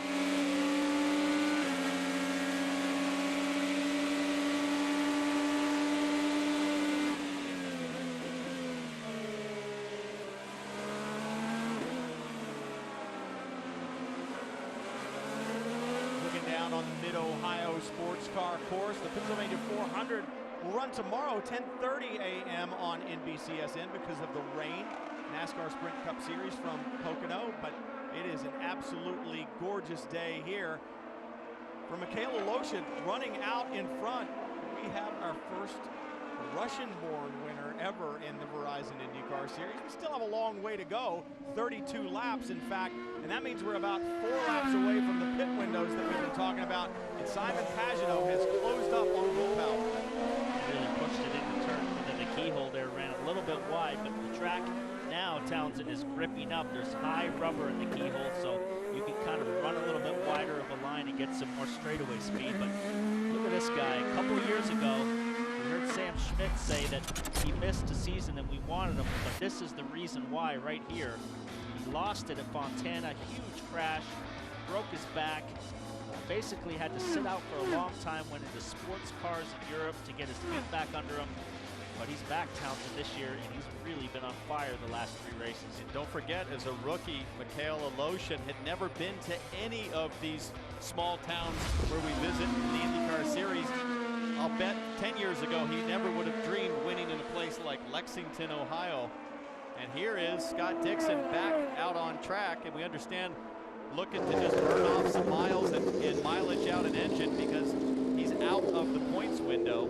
And I wonder what might happen if he encounters Elio Castroneves. I was going to say, he's going to go looking for Castroneves maybe. So if he could have gotten out earlier, perhaps he could have taken advantage of some points if other cars had dropped out. We haven't seen that type of attrition. So, like you say, now perhaps the business that he was talking about taking care of is mileaging out that engine. But Paul Tracy, always the conspiracy theorist, said, well, what kind of business is he going to take? Well, check this out. Scott Dixon's been pulling offline to let traffic through on the back straightaway. The next car coming to Scott Dixon, Elio Castroneves. And you ride on board Scott Dixon, but I understand Castroneves has already gone around him. So see, you guys building up this conspiracy theory, and it failed to materialize. I don't know. I show number 3. That's Castroneves right there behind Scott Dixon, guys. Is he coming? Oh, there he is. That is Elio. Let's see what Dixon does here. There's the grassy knoll that they're coming through. So there, we'll find out if your conspiracy theory holds. We'll keep an eye on that. Meanwhile, this is the fight for the championship. Right now, Simon Pagenaud leads the championship, but Will Power just in front of him has been on a charge. It'll be interesting how to see how the pit stop strategy, that final pit stop plays out. Man, Will, every time Power off the keel just leaps away. I love having Will Power, the chaser, the pursuer in the championship battle, because I think he loves that position. He doesn't have to think about protecting points. He doesn't have to think about high percentage decisions. He just has to go for it, and that's what he does so well on a track like Mid-Ohio. Oh, big hit. It's the 41 of Jack Hawksworth. That's in turn 1. Wow. And what lap are we on? Lap 60. 60. Just barely enough to make it on fuel. You'd have to save a lot. that was a really big impact. You can tell he's hurt. Jack, you okay? I think the wind is knocked out of him. And he shakes his head talking to the safety workers, but big impact, and that will certainly take your breath away. And for Michaela Loshin, this is a nightmare. Now you've got to race it out with all the big boys on pit lane. If they can do a stop, the Schmidt team, like they did for his teammate, that 6.1 stop, they've got to make it happen, because trying to beat Penske on pit lane is a tall order for a lot of these teams. That's great to see Jack Hawksworth climbing out of the 41 on his own, but you saw pit lane. Everyone was set up. 61 laps complete. This was a little bit earlier when Hawksworth on the left fighting with Marco Andretti in the yellow and blue 27. I wonder if they banged wheels and maybe something failed on the car, but no contact there. But he gets in the grass. He just He dropped his right side in the grass. You know, it's a lot like Charlie Kimball's crash in qualifying a few years ago. When you go off there, look, it's downhill grass runoff. There's barely any time to slow down. 150-mile-an-hour corner in 5th gear, and he just dipped a wheel off on the entry and lost the rear, and you're along for the ride after that. So big mistake there. He'll be devastated by that. Now this helps that IndyCar keeps the pits closed so that you get closer to the finish for that lap stop. Now we are in the window where you can make it. And let's see if the pit's open. It'll be 62 laps complete. And everyone, almost everyone, it looked like, was set up. Michaela Lotion, Will Power, Simon Pagenaud. That's the top 3 in the championship. Sits in 2nd and 3rd. Pit lane about to get incredibly busy, and this could be the race right here. Look at the gap that Power's leaving to Enerson. And so he's left a good 5-car gap, so that's an advantage to Aloshin. So Enerson stays on track. Everyone else comes to pit road, Jan. And Paul, that 5-car gap is exactly what you want if you're the pit crew for Michaela Lotion. If they can get this done quickly, he should be able to cycle out and keep the lead. So far, everything is A-okay. They get all the fuel in. And what? No! Oh, there's contact. Michaela Lotion and Joseph Newgarden. And Will Power wins the race off pit road. He came in ahead of Simon Pagenaud, and he maintains that gap, but big problems in the middle of pit lane. And you could see that coming. Joseph Newgarden about to pit. And if you're the crew chief for Michaela Lotion, it's your job to watch incoming cars on pit lane. He said it, you can win or lose in pit lane. This was your leader, Michaela Lotion. Look for the green car at the top of the screen. And part of the problem is he had to make a front wing adjustment. So rather than have the left front guy do the front wing adjustment, you're putting a lot on the right front changer. The guy here got hit right here on Montoya's car. Right front. So really lucky nobody was hurt. And then Hinchcliffe comes right out into his teammate. Poor Joseph Newgarden. Third time at Mid-Ohio for Newgarden. And he has issues on pit lane. Wow. Now let me ask you this. I'm looking at the leaderboard as we see some debris on the racetrack. See, Power is the first out of the pits, followed by his teammates. So back to the championship leaders. Aloshin now. That pit stop really hurt him. So you see him back out on track. Daly, your leader. And the question is, he pit on 57. He's been under caution this entire time. You know that they reached up on the wheel and went to full lean. Well, yeah, but he hasn't been under caution this whole time. He had to go green laps for 57 to 62 before the curse. 660 for the caution to come out. So that would be 33 laps of green. I can't imagine, unless he has a ton of caution, that he can make it to the end. Well, the cautions breed cautions, but with the weekend that he's had, he's been struggling so bad. And I actually had a conversation with his dad. As Aloshin comes back, his front wing is broken. I had a conversation with Daly's dad, and his confidence was down. He asked if I would go over and talk to him. I never got a chance to find Connor, but just to lead some laps after the weekend he's had would be a huge compliment. They sent you to talk to him. Townsend just raised his eyebrows at that. Townsend won't even comment. Rarely is he Listen, no, I would agree with that. If I had a son and he was having some issues, I'd love to have Paul go talk to him. You're talking about one of the all-time greatest IndyCar drivers in Paul Tracy, and it's a good one to go down and give some advice. You said heartbreak for Aloshin. crew chief waved him out. He was making a wing change as the other guy was having a problem with the front tire. Waved him to go, and the car was there. Heartbreak down in pit lane, yeah?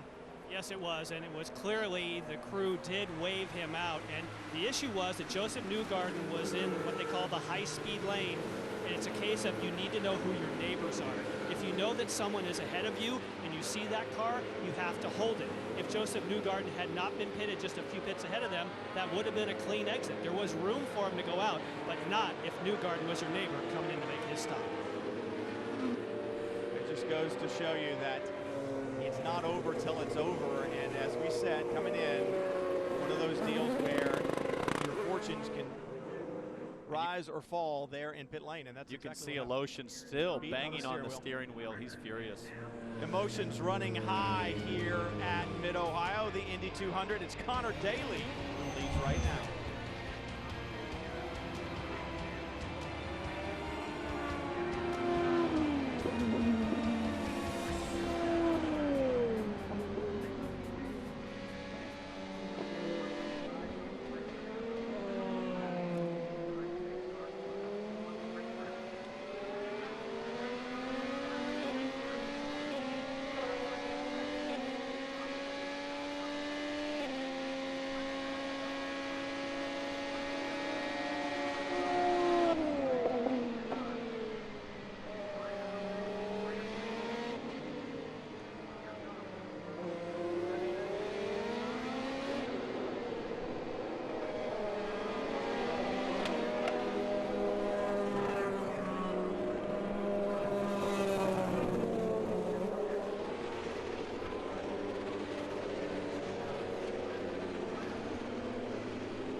Tansanelli.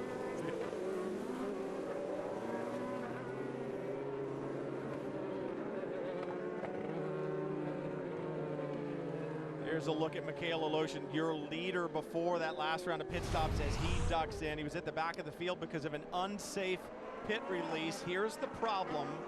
Yeah, if you watch, Brian, here's the right front tire changer. His responsibility to send Aloshin, but they also have him doing wing adjustments, which is a lot to put on one guy, and then also a safe release. And he just doesn't realize that Newgarden is going to pit right in front of them, and that leads to contact. Nothing the drivers can do. It's all air traffic control on pit lane.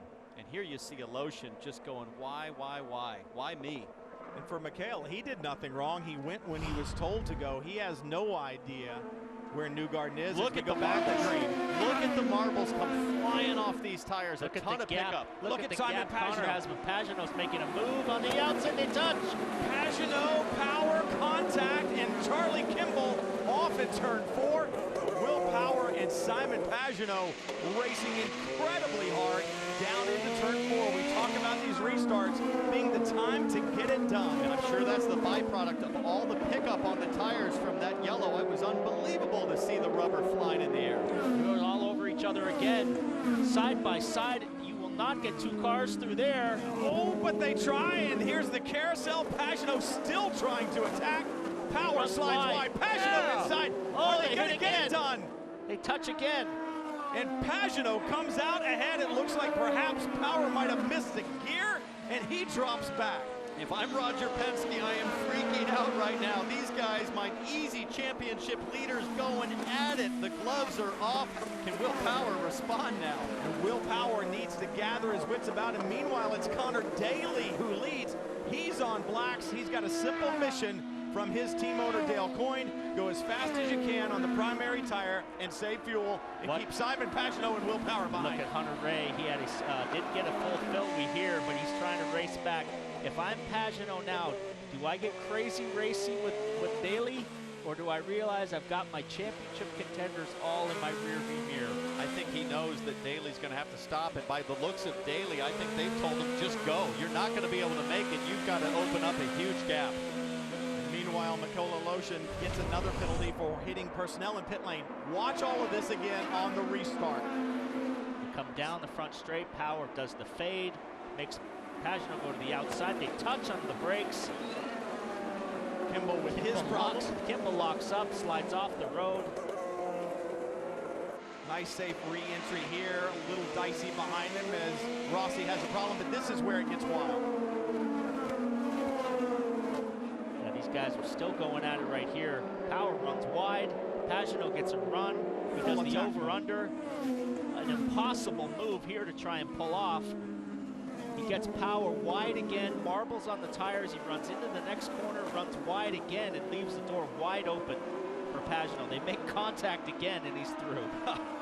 I mean, to have that much wheel-to-wheel, side-by-side action at Mid-Ohio and not have much bigger contact is a big surprise. And I think back to a little bit earlier, you see Tony Kanaan in the blue 10, the red 15 of Graham Rahal going at it. I think back earlier to when one of us said Pagano looked like he was just biding his time. Well, he's biding his time no more. That was full attack mode right there.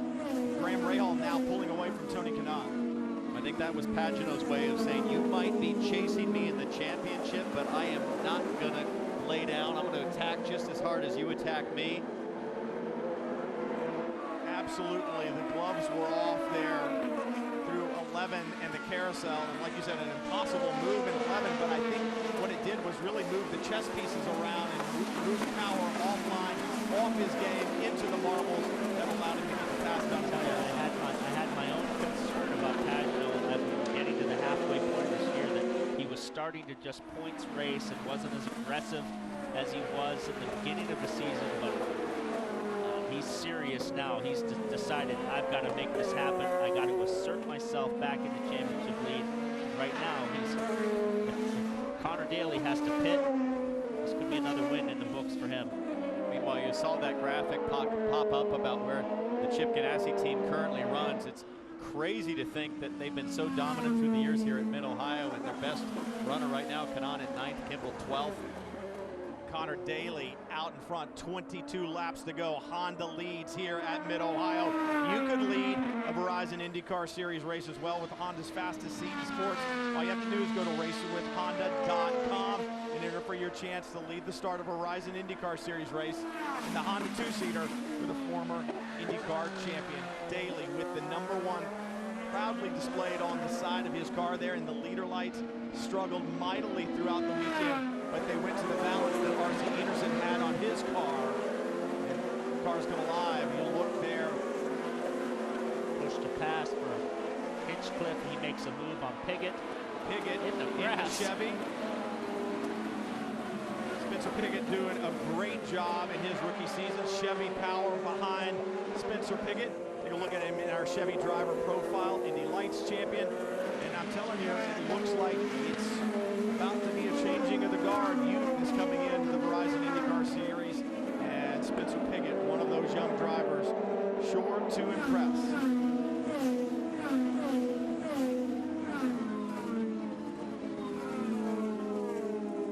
Connor Daly continuing to lead. Is he going to be able to make it, Kevin? He is, but he's going to need some help. Instead of trying to save, that was going to be too tall of a task. They told Connor Daly, run hard, and we're hoping for a yellow. Simon Pagano behind him is told, don't worry about Daly. He's going to have to stop. But a yellow could still get Connor Daly to victory lane. He has about a 2+ second lead on Simon Pagano, and Will Power is also still lurking.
most awesome things about the Mid-Ohio Sports Car Course is your ticket gets you a seat anywhere you want, or, well, anywhere you can find it there on the hill down in 4, 5, and 6. Scott Dixon back in and out of his number 9 for Target Chip Ganassi Racing, and they've done what they needed to do. They've gotten the mileage they need so that they can change that engine, and not the day at all that Scott Dixon wanted. See that Target logo on his back? It won't be there after this year. Target going away after 27 years in the IndyCar series. And how long have they been there? There are 8 drivers in the field today that weren't even born when Target first started their sponsorship. Look at this guy. He has the hammer down right now. They've told him you're going to have to pit, so you got to go.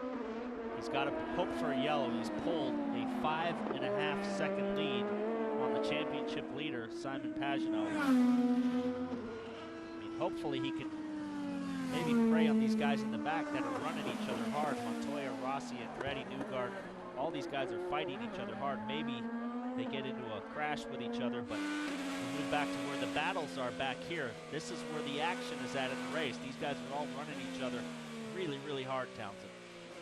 Yeah, I mean, it's hotly contested in the mid-pack as you see your Firestone telemetry in the upper left. Now watch this, turn 1, pretty quick corner. Watch the minimum speed, drops down to about 135, 140. That's in traffic with turbulent air.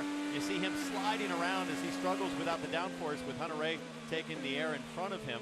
Let's see what Graham Rahal does here. That's a pretty good exit. Might keep getting on the button here and see if he can get himself a pass.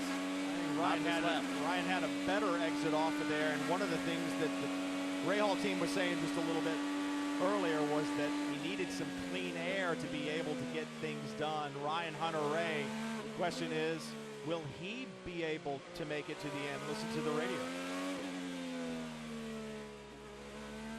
It's going to be tough for us to make it. We're going to have to hope for yellow, do the best he can, and that might work out. You guys are killing me, I'll tell you what. Ridiculous.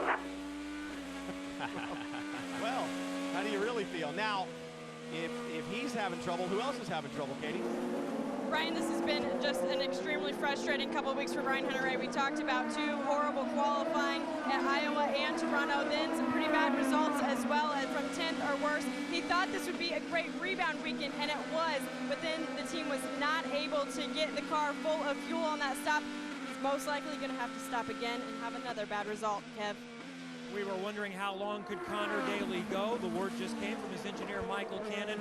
We will have to pit in 8 laps unless we get a caution. But keep in mind, if for some reason, I think they'll make it, but if they can't and everybody has to pit, then Connor can cycle back through. I know this, Simon Pagenaud did 23 laps today in the final warm-up, and when he finished, Kyle Moyer said that is a full fuel stint. They need to go 2 laps further on green here in this final stint today. Wow. Wow. Put your thinking cap on. What are you strategizing there, T-Bell? Well, he did, Pagenaud was 27 laps on his second stint. It's under my record. So right now, Pagenaud's saving fuel because Daly is like pulling away big time. He's almost up to 7 seconds now. So, but these guys know to a droplet how much fuel they have in the car typically. And Pagenaud on pace on a 107 flat. So I'm sure they must have a pretty good idea of the pace necessary to make it to the end. Jan? And I would exactly concur with you, Townsend, as they know the exact pace they need. When you hear someone like Kyle Moyer say that's a fuel run, a full run in practice, that's full go. They know exactly, they have dash readings, and they will tell them what number they need to hit. And this should be easily attainable for anyone who stopped under that full course caution. Daly is the only one outside of that. Now Ryan Hunter-Reay, as Katie has noted, they did not get all the fuel during the pit stop. That's why he's in trouble. That was the problem. It wasn't a full fill for Ryan Hunter-Reay. Right now, Daly quicker than Pagenaud and power behind him, even on the black tires. But as we heard, he's probably running full rich, getting all the distance that he can so he won't drop that far back. But question remains, is there truly enough fuel in the tank for Simon Pagenaud, Will Power, and the rest of the Verizon Car Series?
Well, he's not just about basketball. From executive producer LeBron James, Cleveland entrepreneurs get the chance to compete for their shot at success. Cleveland Hustles, series premiere Wednesday, August 24th. Somebody else hustling on the racetrack right now, Connor Daly, laying down good lap times, trying to build as much of a gap as he possibly can, but how far can he go, Kevin? Kyle Moyer is on the stand for Simon Pagenaud. We're having fun speculating, guessing. Can he maintain a reasonable pace and get the rest of the way without a yellow? Yeah, I mean, the Chevy makes great fuel mileage, so, you know, we're okay there. It's just a matter of keeping our pace and everything. I don't think Daly can do it because he did 5 laps earlier. So right now we're just maintaining. I mean, the PPG car's been fantastic today. The guys have been doing great stops, you know. And, yeah, we had to pit early there and got behind Will, and then we got our way around. Maybe not the best way to get around, but, you know, we need the points also with the championship. But the good thing is both of them are up there, him and Will, you know, doing what they need to secure this championship. Thank you, Kyle Moyer on the stand for the 22 for Simon Pagenaud, and he is in position to extend that championship advantage. That would be huge. You heard him say perhaps not the best way to get around, and during that commercial break, you also saw Joseph Newgarden and Charlie Kimball, and I'm sure that Joseph Newgarden will not be getting a Christmas card from Charlie Kimball this year after that move with the exit of the keyhole. I'm sure Newgarden's frustrated from the pit lane incident earlier, but he's on the charge, and right now Newgarden could still pull off a top 10, knowing that Daly's got to stop and maybe Hunter-Reay can't make it. As we ride on board with Graham Rahal currently running in the 7th position. A little bit of action back there with, I think it was Andretti and Hunter-Reay side by side. There's a lot of action going on right here with these guys. This is an accident waiting to happen right here. Well, so this is the race of the track right here. We've got 2 guys, teammates here side by side. For whatever reason, Hunter-Reay has been falling back down, either trying to make mileage.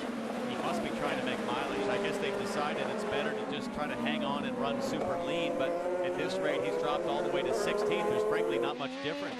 Yeah, he and Rahal were battling it out earlier for the 7th position, and now he's dropped well back all the way to 16th as you ride on board with Helio Castroneves. So Ryan Hunter-Reay, you heard him say to his crew, you guys are killing it. Well, he's frustrated for sure. He had his best qualifying, one of the best ones of the year so far. Thought he could stay up front, and he just got cycled back, and now they didn't get all the fuel in, and he's ultra frustrated. Very frustrating for Castroneves. I mean, to have a great starting position today, be a championship contender, and now if they finish as they run right now, Castroneves will be 103 points out while his 2 teammates are still going to duke it out. And there goes Castroneves inside Hunter-Reay. Oh, this could be the yellow we're looking for right here. Hunter-Reay hangs tough on the outside line, and Castroneves a really late entry, but he's back on push to pass here. They'll get him easily because Hunter-Reay's got to save fuel. Clear. Yeah, Ryan Hunter-Reay in that fuel-saving mode just doesn't have it. And when you talk about the points with Daly leading these laps, it cost Pagenaud a chance at 2 bonus points for the most laps led. Those will go to Mikhail Aloshin. So every championship point matters, and we talked about it earlier. Castroneves, Dixon, Newgarden, they have all had problems today. The only ones in the top 5 that haven't struggled would be Pagenaud, Power, and Kanaan, who came in here 6th. Well, right now, Connor Daly continues to put on a pretty good show of pace. He only has to get a splash on pit lane. He could still come out of this, guys, with maybe a top 7, top 8 finish if he can keep it to maybe a 20-second total loss on pit lane. Yeah, if they do a splash, they don't take a full load of fuel. They've only got to put a couple seconds worth of fuel. They'll stay on hot tires. He might cycle out in 7th, 8th place. I think they just splashed that car. Connor Daly through 11 into the carousel. Stays out. Stays out for another lap. The longer he stays out, the less fuel you got to put in. So he could be looking at a top 5 still. He's got an 18-second gap to 5th. So next lap, he's coming in. We'll see how much fuel he takes. I'm sure it'll probably only 2 seconds, 3 seconds worth of fuel. And the key part for Connor Daly is hit your marks. That's what determines the plug-in, pull-out time. If the fueler can get in exactly as expected. You saw Ryan Hunter-Reay continuing to drop. He's now 18 as Daly leads. Honda Power down the back straightaway. He'll pit this lap. No tires will be put on. It will only be fuel. It will be timed. They'll communicate to the fueler when he's done to pull out and send Connor on his way. As you said, Townsend, he's got to hit his marks, can't stall the engine. The fuel probe needs to go in smoothly, come out cleanly. Connor Daly needs to get out as quickly as he possibly can. That should hand the lead to Pagenaud. Remember back in the day, Paul, when they'd whack the fueler with a stick? Yeah. On a short fill. Now the fueler will just count the time that he needs. Can't speed here, don't make any mistakes. Hot tires, so he's going to need a little bit of extra revs. So we got the 15 is 19 seconds behind at this point. Quick stop, and he should get it out. Kevin?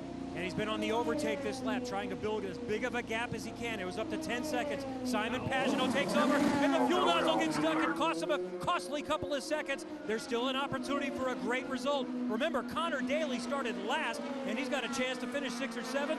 Now he's going to fall back to at least 8th. Here goes Rahal. Here comes Hinchcliffe. You saw the broomstick whack the fueler, and he just got stuck on the pullout. They still get hit with that stick that you guys were talking about. Connor Daly right there behind Hinchcliffe, but behind him is Spencer Piggott. Piggott has the momentum. I think some teams use a little light in the fueler's helmet, but Dale Coyne likes to go old school with the broomstick. You saw Rahal and Bourdais there on the left side of the screen having quite a battle at the end of the straightaway. And remember, Connor Daly was on hot tires, so that gives him an advantage, but right behind him, Spencer Piggott is on the alternate on the red tire. So watch this. You're going to see Connor Daly come in. He hits his marks perfectly, and right here you see that broomstick handle is going to come out, just whack him on the arm, and he loses grip on the stainless handle as he pulls back. 5.2, they would have liked 3.2. That probably would have counted for 2 or 3 spots on track. Yeah, just a second would have put him out in front of Hinchcliffe, but the biggest problem is the cars that he's around, he's the only one on the primary black tire, and that red is going to be quicker, and the reds have been durable throughout the weekend. Now your leader, as he has been multiple times, in fact, in 10 of 12 races this year, Simon Pagenaud. Back in control. He's got a nice big gap to his teammate. He's well in control of everything now, and this right here is a championship day to get his confidence back. Like I said, I thought for a while he was points driving, and today he showed that, listen, I'm taking control of this thing. Well, this whole year has been moments of confidence building for Simon Pagenaud. Remember at Long Beach, his first win driving for Penske. He told me on the phone last week, he said, I don't think a lot of people realize how big of a deal that was for me personally to deliver that first win finally for Roger Penske. Then the pole position in Iowa, not known for his oval strength. He's only been doing ovals for a few years. He outdrove everybody in qualifying to start up front at Iowa. And then today, dominating Will Power here.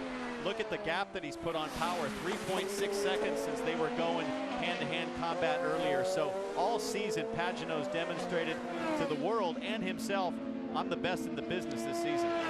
Got to give a shout out to Munoz here. He has been quiet all day, used pit strategy to get him up the front, but this, the only Andretti car up front to get on the podium, would be a huge win for them. And look at Bourdais. Bourdais. Whoa! Whoa, that was the yellow that Daly needed. Oh, it's going to come out at the wrong time. Sato continues. Oh, and that's brutal for Sato, who had such a good, solid run going. They really needed it. And this will certainly bring out a yellow. When you're that deep in China Beach, there's no way out. They might just keep it local yellow. Bourdais going to get out and just drag that car out of the way. And keep that track green. But that was exactly what Connor Daly needed about 3 laps ago. As we see Bourdais, he's got to run.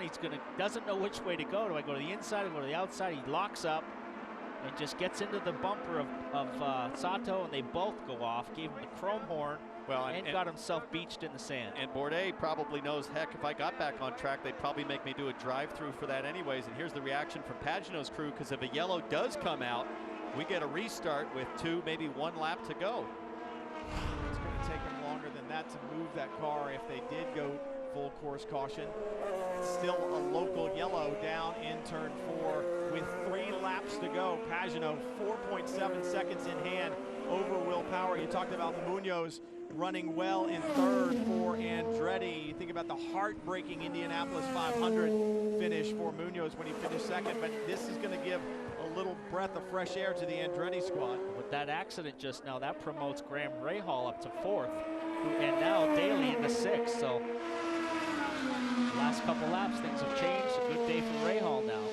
The Verizon IndyCar Series, it can change at a moment's notice, but Simon Pagenaud just continuing to stretch his lead.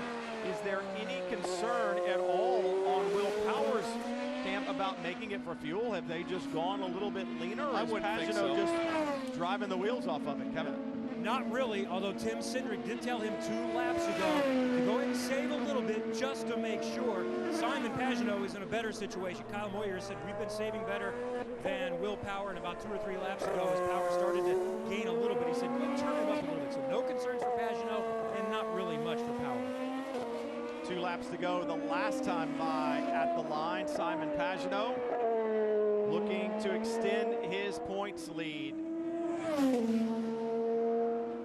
through turn 11. And remember that the finish line at Mid-Ohio is different from where we do our starts and restarts at Mid-Ohio, which is effectively on the backstretch. But this will be the finish 1 lap from now as the white flag comes out. Simon Pagenaud cooking through turn 1. What a drive today. Last lap, again. Make sure you slow down turn 4. Slow down, as Kyle Moyer tells him to slow down for the local yellow. You don't want to run through there with too much speed.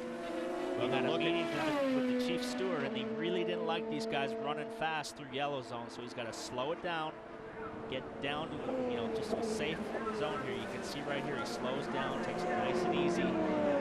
It's tough to do. They ask for 15% off in that segment, but that's difficult for a driver to know what 15% is when you've been driving 100% for almost 90 laps. It's been a 6-race dry spell as far as wins go for Simon Pagenaud, and for Roger Penske and his crew, it's been since 2008 that they've won here at Mid-Ohio. 1 corner to go for Simon Pagenaud, looking for his 8th career Verizon IndyCar Series victory. Simon Pagenaud, Chevrolet, take the victory at Mid-Ohio.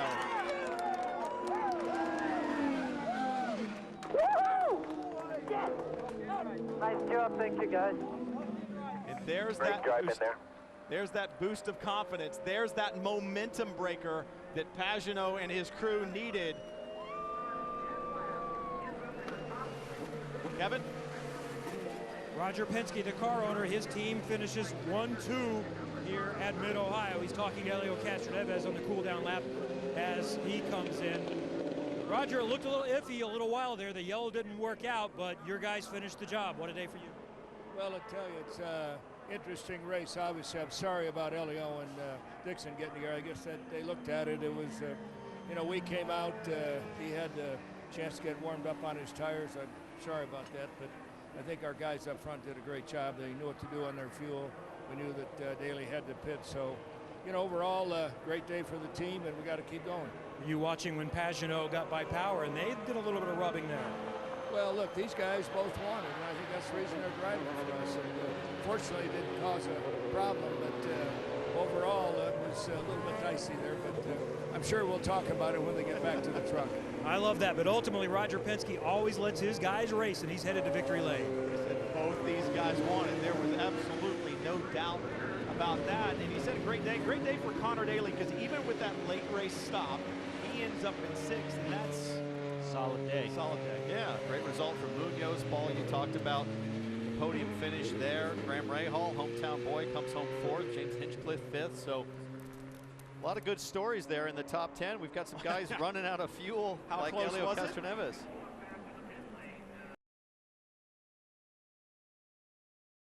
Just to the exit of turn 1, so he doesn't have that far to walk, as we see.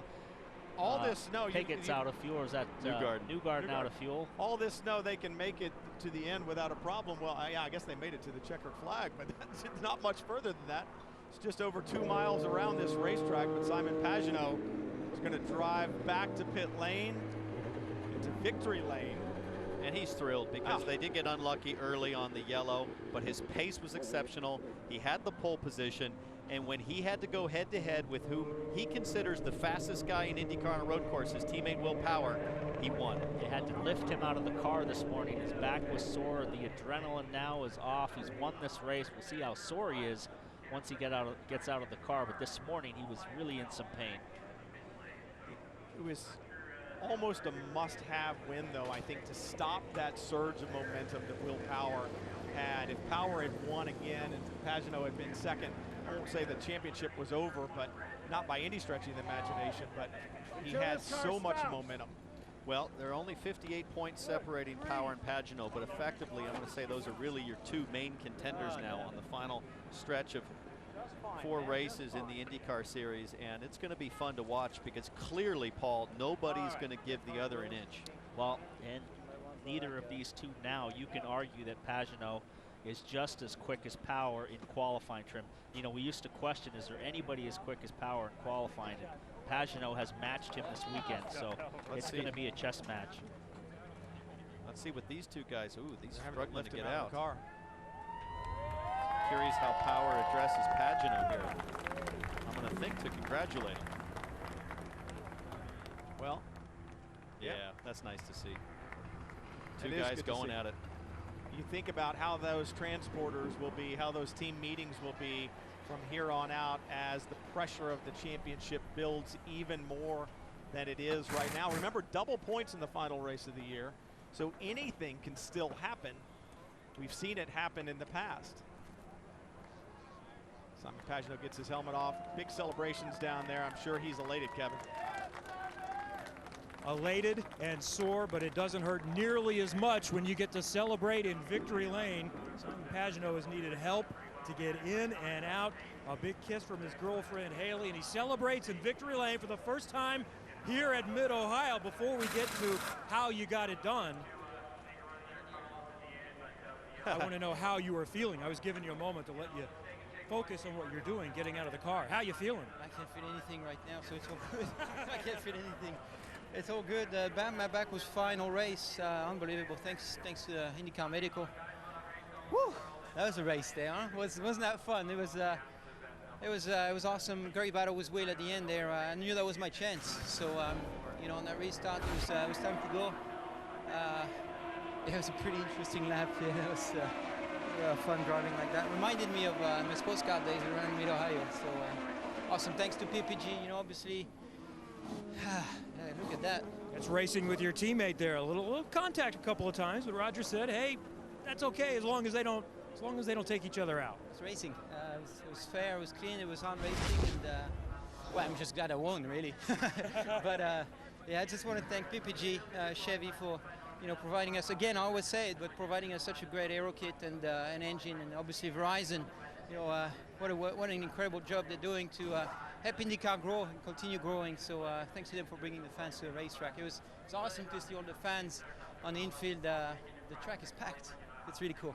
Maximum points this weekend with the pole and the win. So you're now back up by 58. But when that yellow came out, are you thinking, here we go again early in the race? Yeah, I mean, it was going way too good at the start to be true, to be honest. But we bounced back. I never lost faith, and the car was really good today. So it was really when it was time to push, it was easy to lay down some fast laps. The red Firestone tires were amazing today on the car. So I just pushed as hard as I could, and here we are. So it's awesome. 4 wins this year. Thank you. Well, the championship has really never gotten out of hand, but it was getting a little tighter. A statement today by Simon Pagenaud. Over to Jan Beekes. And yes, that was a statement. And of course, what a great battle between teammates. And that was the first place you went. You went to go see Simon. What did you say to him? Yeah, I said good job. It was a interesting battle there. I was sleeping on that bloody restart. I regret that. I should have been more on it. Connor went before the zone, but hey, so would have I. Yeah, and then I got all marbles on the tires, and it was a good, clean battle. It was tough, but it was. It sucked finishing second. All the effort you put in for that race, but Simon did a bloody good job, and it's turning into a pretty good battle. The points open up, obviously, but we need to keep pushing. Are you surprised that he was that aggressive? He had a fairly decent championship lead. Now, of course, it's bigger, but you were the one who really should have been attacking, and he was attacking you. Yeah, I just slept on the restart. I should have been better than that. You know, I regret that. But you know, he's going to push. Like, obviously, the more gap he can open up, the more comfortable it is for him. And he saw that there was an opportunity, so he went for it, as you should. You know, but you know, it's on me for not really being on top of it on the restart. We're going to take a look at some of that now, that rubbing that you had together. As you look at this, how physical of a day was it as well? It was very physical in that middle stint. The end, it was okay. We're just saving fuel, just making sure we made it on fuel. But yeah, physically, man, that's as tough as it gets. All right, Will Power taking a much-needed seat here on the wall, but excited to be racing his teammate clean and hard. A lot more to come from Mid-Ohio. You see the celebrations down in pit lane. It was a classic Verizon IndyCar Series event. You're watching NBCSN's coverage of IndyCar, and it's been brought to you by Hyatt Gold Passport, the official hotel sponsor of Graham Rahal and the number 15, and by Advanced Auto Parts. Let's get you back on the road. We'll be right back to Mid-Ohio.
Welcome back to IndyCar coverage on NBCSN from beautiful Mid-Ohio, where fans once packed the grounds and are now filing out. It was a great day for Honda, including Carlos Munoz, the top Honda. Carlos started 15th. A nice recovery for a podium. What changes did you make to have such a good recovery? You know, in the warm-up we test a completely different car I didn't like, and I said to my engineer, you know what, let's go back to my qualifying car. I think it's a really good car for the whole 90 race. you know, after the meeting, the race strategy, we say, okay, in this lap we're gonna pit whatever happens. And I say, okay, if I do podium, I'm gonna miss my fly because my fly is I8, so I have to run after it, so I'm gonna miss my fly. And now, so you know, I enter in that lap in the pit stop, and finally a yellow come to our way, to our lock. So that yellow helped us in the track position. You know, once we had the track position, I think my pace was really good, and the race was really physical, especially when I had to push a lot on the blacks. And then in the end, I had to save a lot of fuel in the last stint, so it wasn't as physical.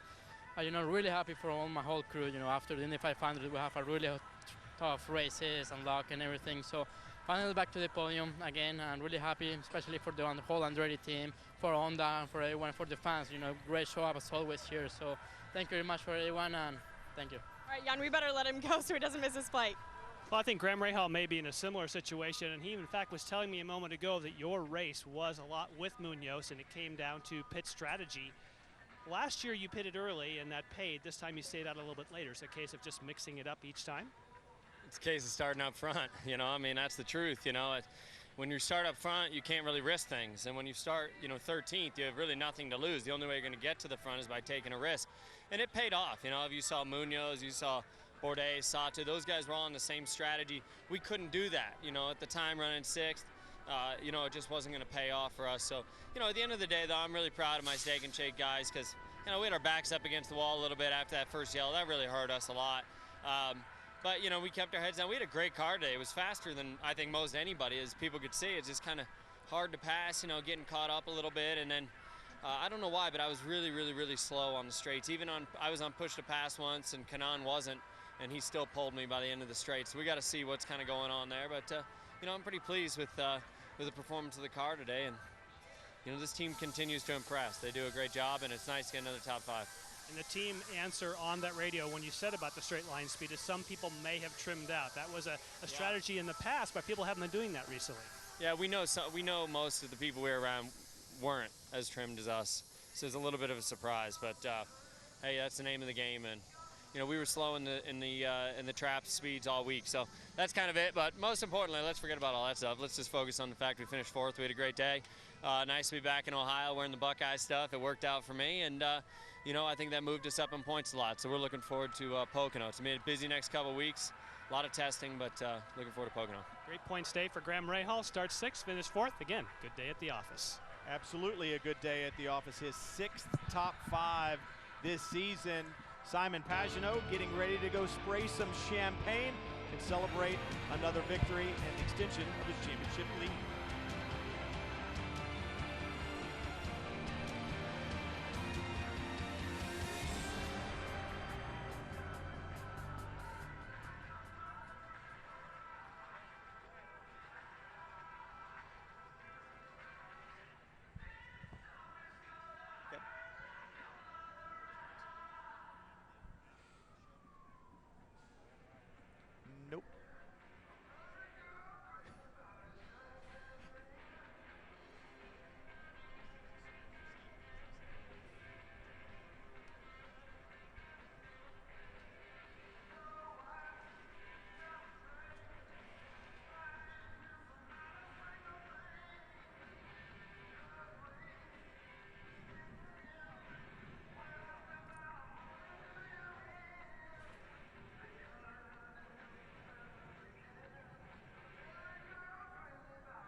Celebrations ongoing here at the Mid-Ohio Sports Car Course. The Indy 200 at Mid-Ohio wrapping up. And one thing is for certain about the Verizon IndyCar Series, Robin Miller, your fortunes can change in the blink of an eye.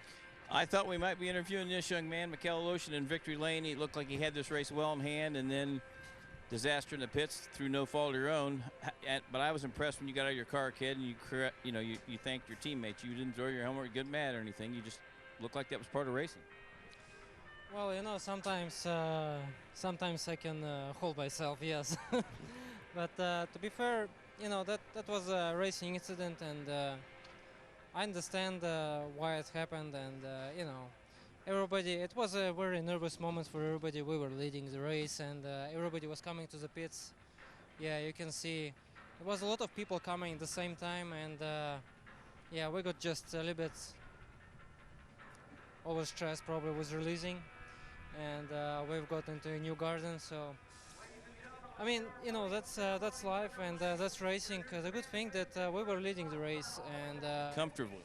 Yeah, I mean, comfortably. Seriously, I was saving tires, saving fuel, and at the same time pulling away from Penske cars. So it was a great feeling. And you were on blacks and they were on reds. Yes, exactly. So I mean, we had a really good pace.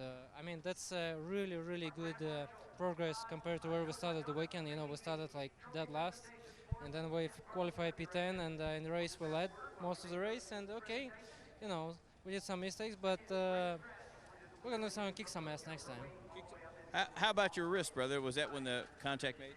Yeah, I think I hurt a little bit my wrist when the contact was made, because it was made through the from the front right wheel, and the steering wheel just kicked the arm, because there is no power steering in IndyCar, which is actually awesome. But sometimes it can kick you pretty hard like this time. Okay, Kevin, we're going to take him to the State Fair and get him a corn dog next week. He'll be fine for Pocono. I've got his teammate James Hinchcliffe, who went from 9th to 5th, but the story is much more than that. Perseverance is the key today. It really was, man. I mean, 9th to last to 5th was pretty impressive. We didn't catch any lucky yellows. We had to get there. We didn't have a great start, had a really evil balance the first 2 stints, if I'm honest, just really chasing the rear of the car, holding on for dear life. But every pit stop, the guys worked on it, made it better and better. When we got back on the reds in 3rd and 4th stint, it really came alive. And through the pit sequence, we caught a couple guys in that last stint, caught a couple guys on track, made some passes, and stayed out of trouble at the end when some guys made mistakes. So it's if you had told me at half distance we'd have made a top 5, I would have told you didn't understand motorsports. But thrilled to get up here, happy for Aero and everybody at the team. They worked really hard and got it for Mikhail, man. I mean, that's a tough break for sure. And the 7 guys proved they had the pace today, and it's just it's unfortunate it didn't work out for them. I really feel for them. Good run, though, for James Hinchcliffe after the podium at Toronto. A top 5 here today, Brian. Absolutely, Kevin. Sam Schmidt and the boys produced good cars today. More to come from Mid-Ohio right after this.